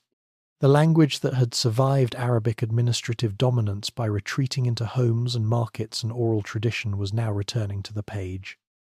And what it produced when it returned would define Iranian identity more completely than any political boundary or dynastic claim had ever managed to do. From this court and this moment emerged a figure whose work would become the single most important cultural monument in the history of Iranian civilization: Abu al-Qasim Ferdowsi. Born around 930 CE in the Tus region of Khorasan, spent the better part of 30 years composing the Shahnameh, the Book of Kings, a vast verse epic of approximately 60,000 couplets that told the mythic and legendary history of Iran from the dawn of creation to the Arab conquest of the 7th century. The scope of the project was breathtaking, and the execution matched it. Ferdowsi drew on older Persian prose compilations, on oral traditions that had preserved pre-Islamic Iranian mythology through centuries of Arab cultural dominance, and on his own poetic genius to create a work that was simultaneously an act of historical memory, a philosophical meditation on the nature of kingship and justice, and a sustained demonstration that the Persian language was capable of expressing anything the human mind could conceive. The heroes of the Shahnameh: Rustam, the invincible champion; Sohrab, his unknowing son; Zal, raised by the mythical Simorgh bird; the tragic king Feridun became figures so deeply embedded in Iranian cultural consciousness that they are quoted in ordinary conversation today by people who have never opened a scholarly edition of the text. When the Samanid dynasty fell to Turkish invaders before Ferdowsi could secure the promised reward for his enormous labour, he reportedly revised his dedication bitterly, addressing the new Ghaznavid Sultan with verses that barely concealed his contempt. The revision did not diminish the Shahnameh. Nothing has diminished it. It survived every dynasty that followed, preserving the memory of pre-Islamic Iran in a Persian so precise and so beautiful that schoolchildren can still read it without significant difficulty more than 1,000 years after it was written. The language Ferdowsi used was itself a form of resistance and resurrection, a demonstration that Iranian civilization had not been dissolved by conquest, but had been concentrating itself, refining itself, waiting for the right moment to speak again at full volume. While Ferdowsi was weaving mythology and history into verse, his contemporaries were simultaneously transforming the actual structure of human knowledge with an energy and range that still astonishes anyone who examines their output carefully. Ibn Sina, known to medieval Europe as Avicenna, was born in 980 CE near Bukhara into the Samanid cultural world and demonstrated an intellectual precocity so extreme that later biographers clearly struggle to make it believable. He had memorized the Quran by age 10. By 16 he was practicing medicine. By 18 he had mastered everything available in the philosophical and scientific traditions of his time, and was beginning to extend those traditions in original directions. His canon of medicine, a systematic encyclopedic synthesis of Greek, Indian, and Islamic medical knowledge organized according to logical principles that made it genuinely usable as a clinical reference, remained a standard textbook in European universities until the early 17th century, an extraordinary longevity for any scientific work, and a testament to how thoroughly Ibn Sina had organized existing knowledge and pushed it forward. His philosophical works engaged with Aristotelian logic and metaphysics in ways that produced conclusions Aristotle himself had never reached, and the debates his ideas generated among Islamic, Jewish, and Christian thinkers from Baghdad to Paris shaped the intellectual landscape of the entire medieval world. Alongside him worked al-Biruni. Perhaps the most quietly astonishing scholar the medieval world produced a man whose range of serious accomplishment across mathematics, astronomy, geography, pharmacology, history, and what we would now call anthropology was so broad that scholars still debate which of his contributions deserves the most emphasis. Born in 973 CE in what is today Uzbekistan, al-Biruni calculated the circumference of the Earth using a method of his own devising that produced a result within 1% of the modern measurement.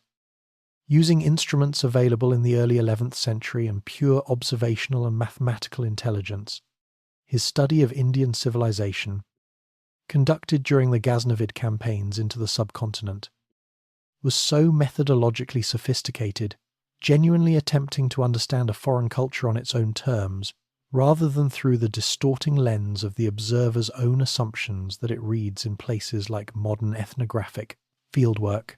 These men were not isolated geniuses working in cultural vacuums. They were products of a civilization in full intellectual renaissance. Supported by the institutional structures and patronage networks the Samanids and their successors had made possible, building on foundations laid at Gondishapur and carried forward through the translation movement into a new synthesis that belonged to no single tradition, but drew productively on all of them. To the west of the Samanid northeast, another Persian dynasty was making a different kind of statement about where power in the Islamic world now resided.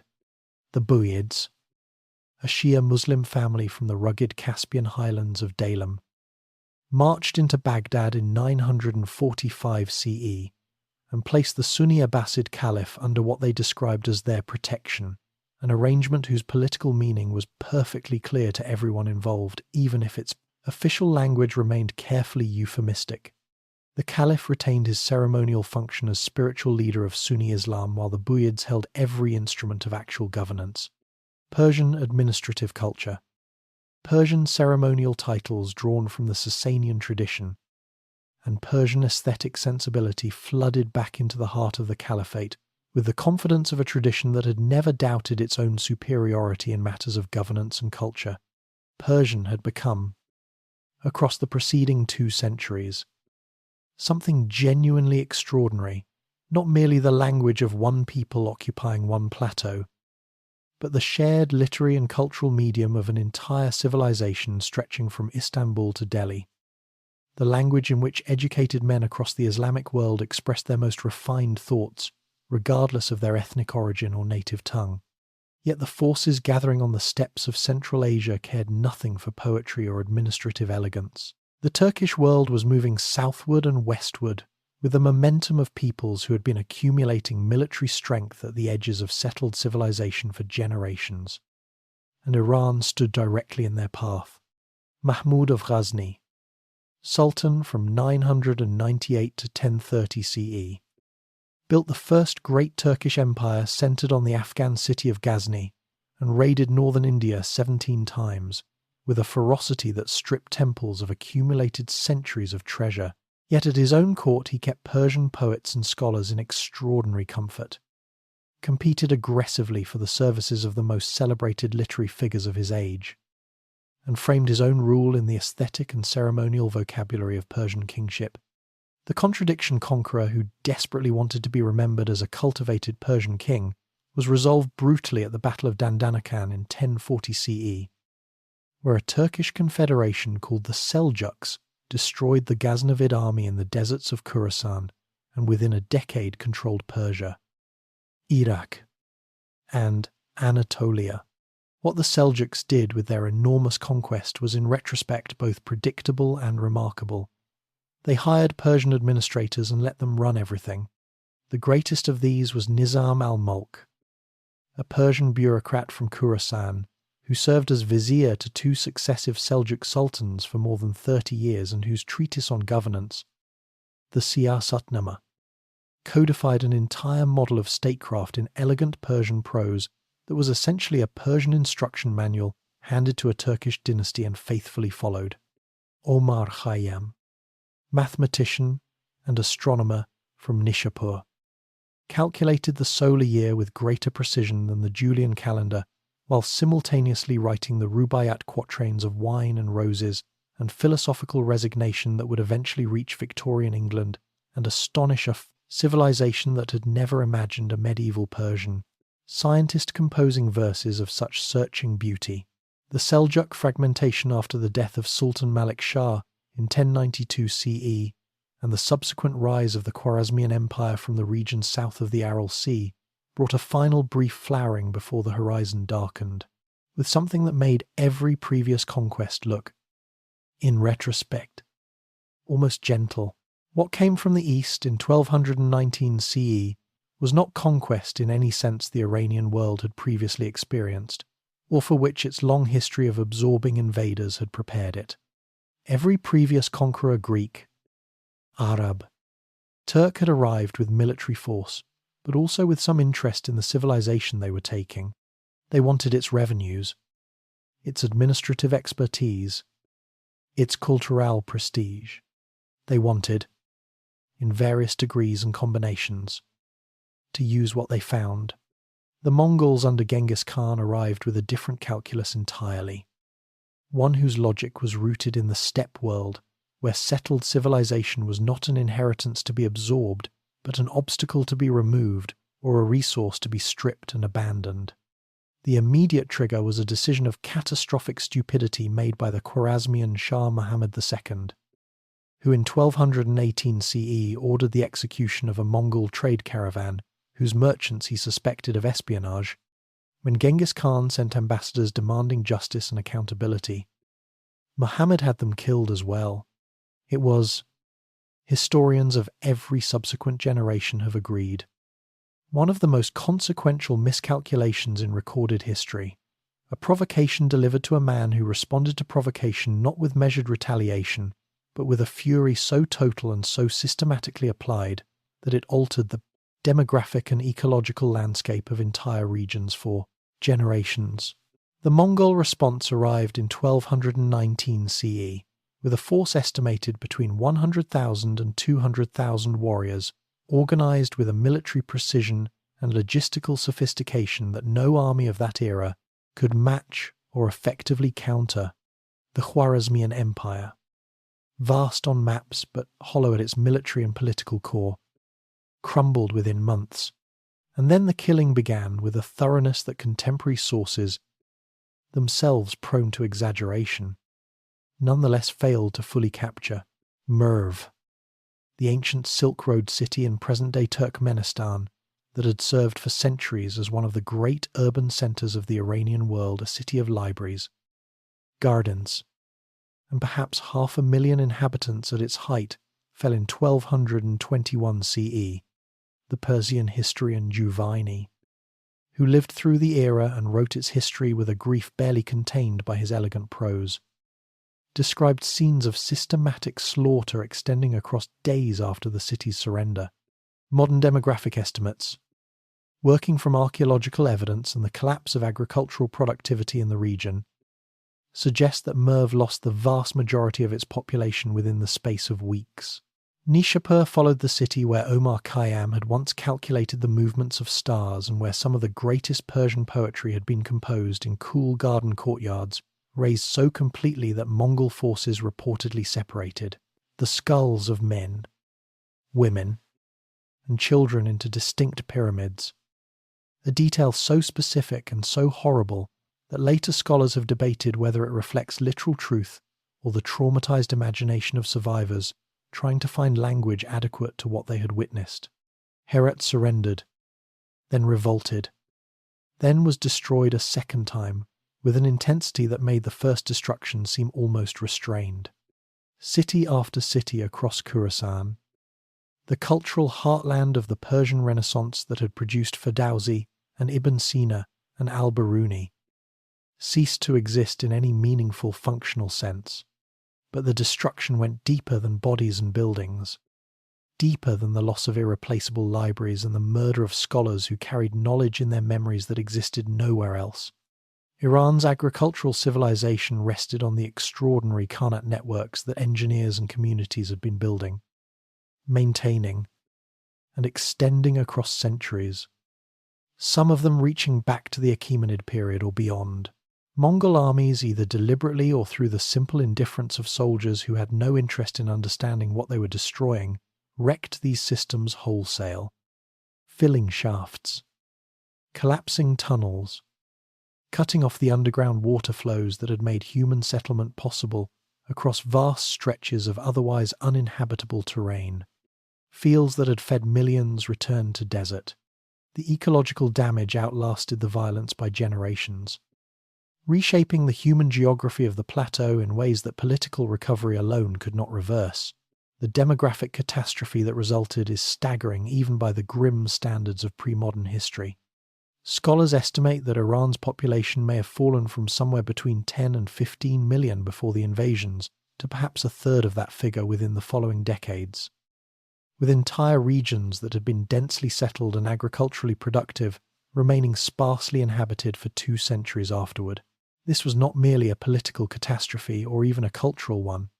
It was a civilizational wound of extraordinary depth that cut through every layer of Iranian society simultaneously: the urban intellectual culture, the agricultural base that supported it, the administrative networks that connected city to village, and the religious and artistic institutions that gave it meaning and coherence. And yet, with a dark rhythmic irony that runs through so much of Iranian history, catastrophe again preceded transformation rather than ending the story. Hulagu Khan, grandson of Genghis, established the Mongol Ilkhanate across Persia following his westward campaigns in the 1250s CE, and his conquest of Baghdad in 1258 CE ended the Abbasid Caliphate with a finality that sent shockwaves across the entire Islamic world. But Hulagu's wife was a Christian. His court was cosmopolitan in its indifference to any single cultural tradition. Persian administrators found their way back into positions of genuine influence with the pragmatic speed of people who understood that the machinery of empire requires operators, and that Mongol warriors, however formidable on horseback, did not know how to collect land taxes or manage irrigation schedules. By the time of Hulagu's successors, Mongol Ilkhans were converting to Islam, patronizing Persian poetry and miniature painting with considerable enthusiasm, and commissioning architectural projects in the Persian tradition, whose beauty bore no relationship whatsoever to the destruction their predecessors had visited on the civilization that produced it. In 1295 CE, Ghazan Khan converted to Islam and reorganized his entire administration around Persian bureaucratic and cultural norms, repaired irrigation networks, rationalized taxation, and commissioned his extraordinary vizier, Rashid al-Din, a physician turned statesman turned universal historian, to assemble the Compendium of Chronicles, the first genuinely global history ever written, spanning civilizations from China to Western Europe, composed in Persian, the language that had survived everything the previous century had thrown at it. Then Timur arrived, and the cycle of destruction resumed at a scale that even the Mongol precedent had not established as the ceiling of possible horror. Born near Samarkand in 1336 CE, Timur, called Tamerlane by the Europeans who feared him from a comfortable distance, was a Turco-Mongol warlord of ferocious military genius, whose campaigns into Iran beginning in the 1380s CE produced a body count that historians still struggle to quantify with confidence.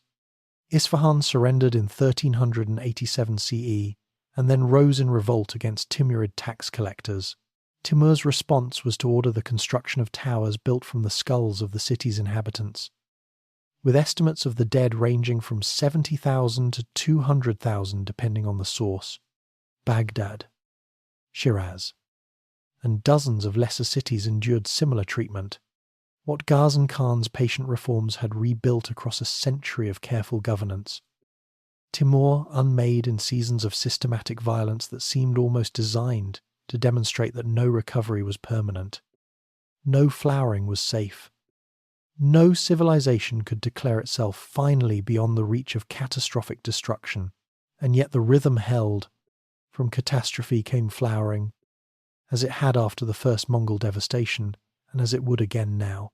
Timur himself, whatever his relationship to human life in the abstract, loved beautiful things with a collector's passion and dragged craftsmen, architects, calligraphers, and artists back to his capital at Samarkand, rather than simply killing them along with everyone else. After his death in 1405 CE, his son Shah Rukh moved the Timurid capital to Herat in eastern Khorasan and inaugurated one of the most refined and genuinely accomplished cultural periods in the entire history of Persian civilization. The court at Herat became a magnet for every form of artistic and intellectual excellence. Shah Rukh's son, the astronomer prince Ulu Beg, built an observatory at Samarkand and calculated the length of the solar year to within minutes of the modern precision measurement using 15th century instruments. Pure observational discipline and mathematical genius of a high order.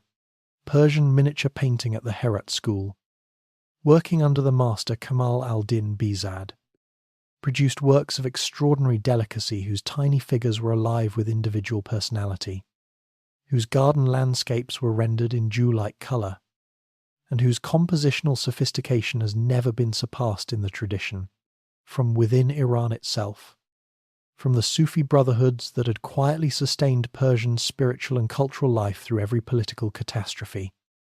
A movement was taking shape that would produce the most dramatic and consequential transformation in Iranian identity since the Arab conquest. The Safavid order had its origins in the city of Ardabil in northwestern Iran, founded by the revered Sufi master Safi al-Din in the early 14th century as a peaceful religious brotherhood.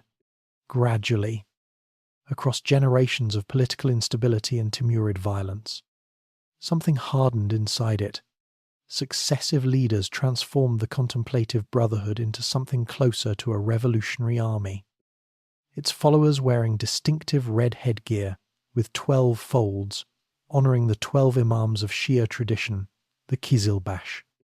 The Redheads, fanatically devoted and militarily formidable. In 1487 CE, a child named Ismail was born into this movement's leadership, and by 14 he was commanding armies with a tactical confidence that seemed to belong to a man of 40. In 1501 CE, the 14-year-old Ismail captured Tabriz and declared himself Shah of Iran. The Safavid dynasty had begun, but the political declaration was almost secondary to the religious one that followed immediately. Ismail proclaimed Twelver Shia Islam, the official state religion of Iran, and ordered his predominantly Sunni population to convert. Sunni scholars who refused were executed. Shia rituals became compulsory across the empire. The consequences rippled outward to Iran's west immediately, where the Ottoman Empire, the most powerful Sunni state on earth, recognized in Safavid Iran an existential rival. The collision came at the Battle of Chaldiran in 1514 CE, where Ottoman Sultan Selim I, commanding forces equipped with gunpowder, artillery, and disciplined infantry, crushed Ismail's cavalry-based army with a decisive violence that shattered both the military and psychological foundations of the young Shah's absolute certainty about his divine invincibility. Ismail never fully recovered from the defeat. Withdrawing from active command and spending his remaining years in a grief that expressed itself partly through alcohol and partly through the melancholy poetry he continued to compose in Azerbaijani Turkish. But the state he had created proved more durable than the man himself, and what he had truly built, a specifically and permanently Iranian religious identity distinct from the Sunni Arab and Turkish worlds that surrounded it, would shape every subsequent chapter of the Iranian story in ways that no military defeat could reverse or erase. When Shah Abbas I came to power in 1588 CE, he inherited a Safavid state that was simultaneously the most religiously distinctive empire in the Islamic world and the most militarily vulnerable it had ever been. Uzbek raiders pressed from the northeast with gathering confidence. The Ottomans held vast territories to the west that had once been Iranian, their armies equipped with the same gunpowder technology that had broken Ismail at Chaldiran. The Kizilbash tribal commanders whose fanatical devotion had built Safavid power in the first generation had curdled across the decades into a class of semi-independent warlords whose loyalty to the throne was increasingly conditional on the throne's willingness to accommodate their ambition. Abbas understood with cold clarity that an empire dependent on men whose primary loyalty ran to their own tribe rather than to the crown was an empire permanently on the edge of internal fracture. His first and most consequential decision was to dismantle the old military structure entirely and build something new from its foundations. Drawing on the model of the Ottoman Janissaries, he created regiments of trained slave soldiers, young Georgian, Armenian, and Circassian men absorbed into royal service through the system of the Ghulam, loyal exclusively to the Shah because they had no tribal identity, no family network, no alternative source of protection or advancement. Equipped with muskets and artillery and drilled in the discipline that gunpowder warfare required, this modernized army gave Abbas the military instrument he needed to pursue an agenda that was as ambitious as anything the Iranian world had seen since the great Sasanian campaigns. He first made a humiliating but carefully calculated peace with the Ottomans, trading territory for time with the unsentimental patience of a man who understood that fighting on two fronts simultaneously was a form of strategic suicide. Then he turned east and shattered the Uzbek forces threatening Khorasan. By 1607 CE, he had reversed every Ottoman concession, recapturing Tabriz, Baghdad, and vast stretches of Mesopotamia in a sequence of campaigns that announced Safavid Iran as a military power demanding serious respect from every court that received the news. But Abbas was not merely a general of genius. He was a builder of civilizations, and the project he undertook in Isfahan beginning in 1598 CE, when he moved his capital, there became one of the most extraordinary acts of deliberate urban creation in the history of the world. The city he inherited was already substantial, with perhaps 500,000 inhabitants and a history stretching back through Seljuk and earlier periods. What Abbas added transformed it into something that European visitors struggled to describe adequately in the vocabulary their own cities had given them. The Naqsh-e-Jahan Square, his central masterpiece, was an immense public space, more than 500 meters long and 160 meters wide, ringed by two-story arcades sheltering thousands of shops and commercial establishments that gave the space continuous life and economic energy, rather than the ceremonial emptiness of mere monumental display. At the square's southern axis rose the Shah Mosque, its entrance portal soaring nearly 30 meters high, its surfaces covered in turquoise and cobalt tilework of such intricate geometric and calligraphic complexity that visitors reported standing before it for extended periods unable to move. The dome above the prayer hall shifted in colour between cream and rose and deeper amber as the angle of light changed through the day, a quality achieved through the precise calibration of the ceramic glaze that the master craftsmen of Isfahan had developed over generations. To the east of the square stood the Sheikh Lotfullah Mosque, built as a private royal chapel and achieving in its intimate scale an aesthetic perfection that the larger Shah Mosque, for all its magnificence, approached but did not surpass. Persians called Isfahan Nesfe, Jahan, half the world, and the claim was not entirely the boast it appeared. The bazaars connecting the Naqsh-e-Jahan Square to the older city became arteries of genuinely global commerce, with merchants from India, China, the Ottoman Empire, Venice, and the Netherlands trading in adjacent stalls in a commercial cosmopolitanism that the Silk Road had been building toward for centuries.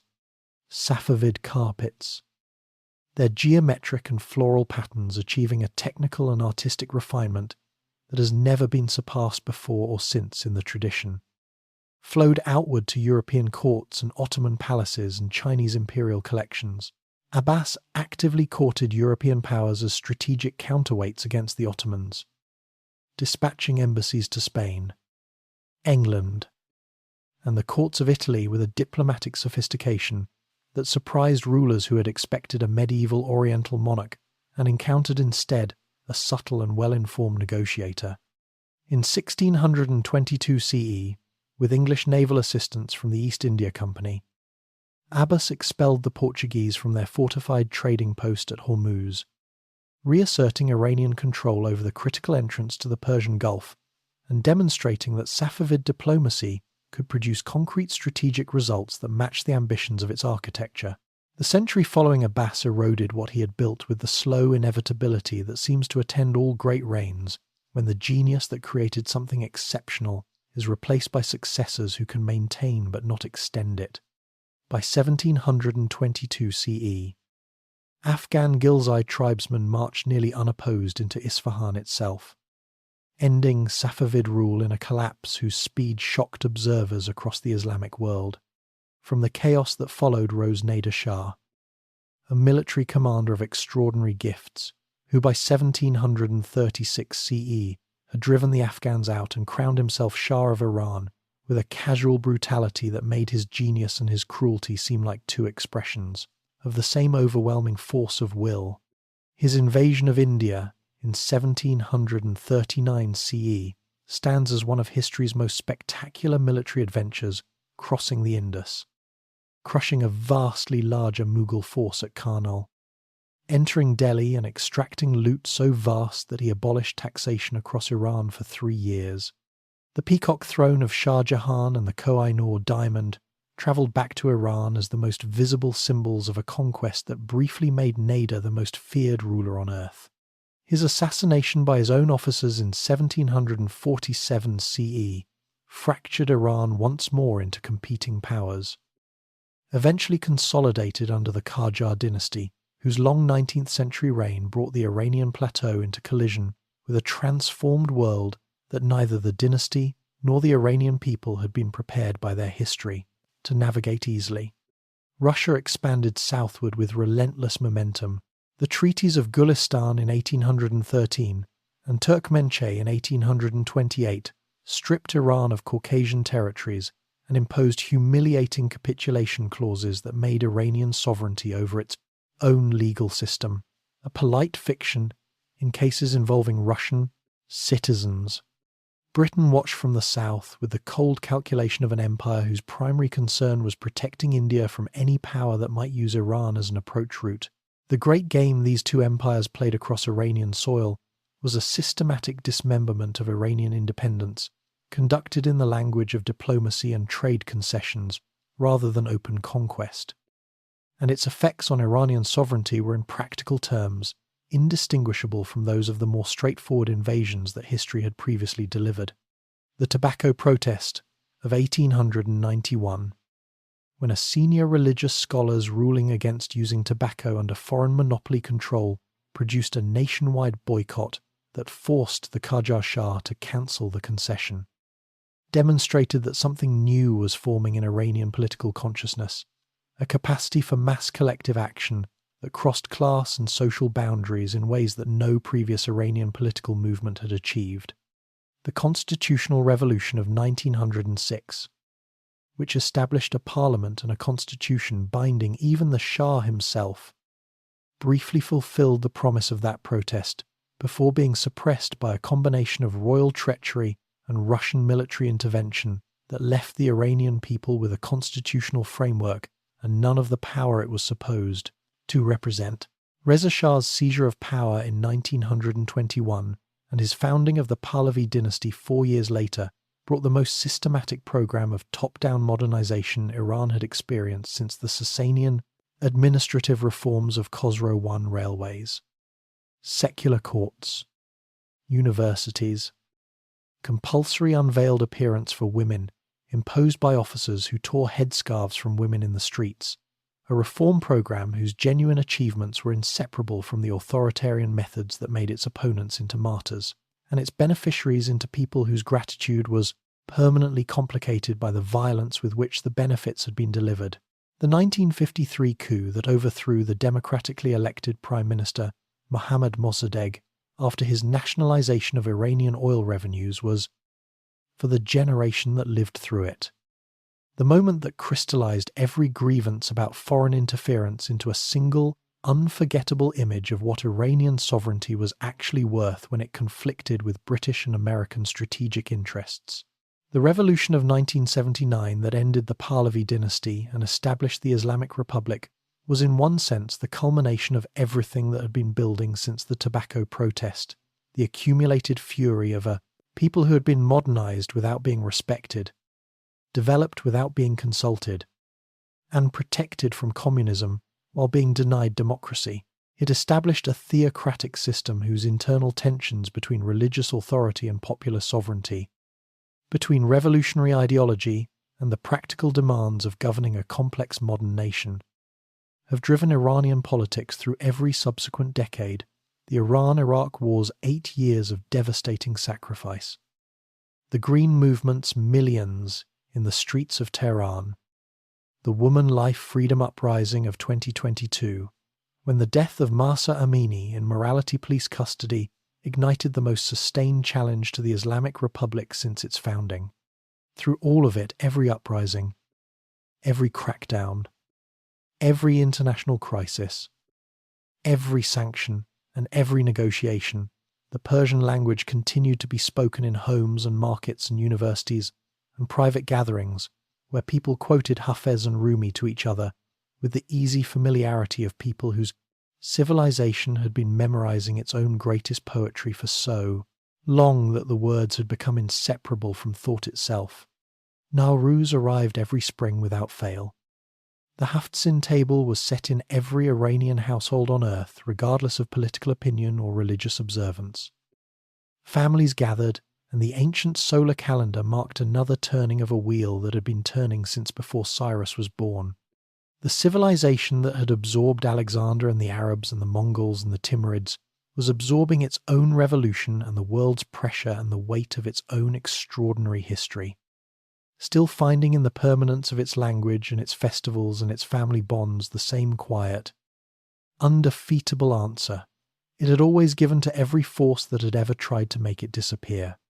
That answer was simply to continue to keep speaking, keep celebrating, keep remembering, keep becoming, on the same difficult and beautiful plateau where the story had always been told, and where, for as long as human beings choose to live on that particular piece of earth, it will go on being told.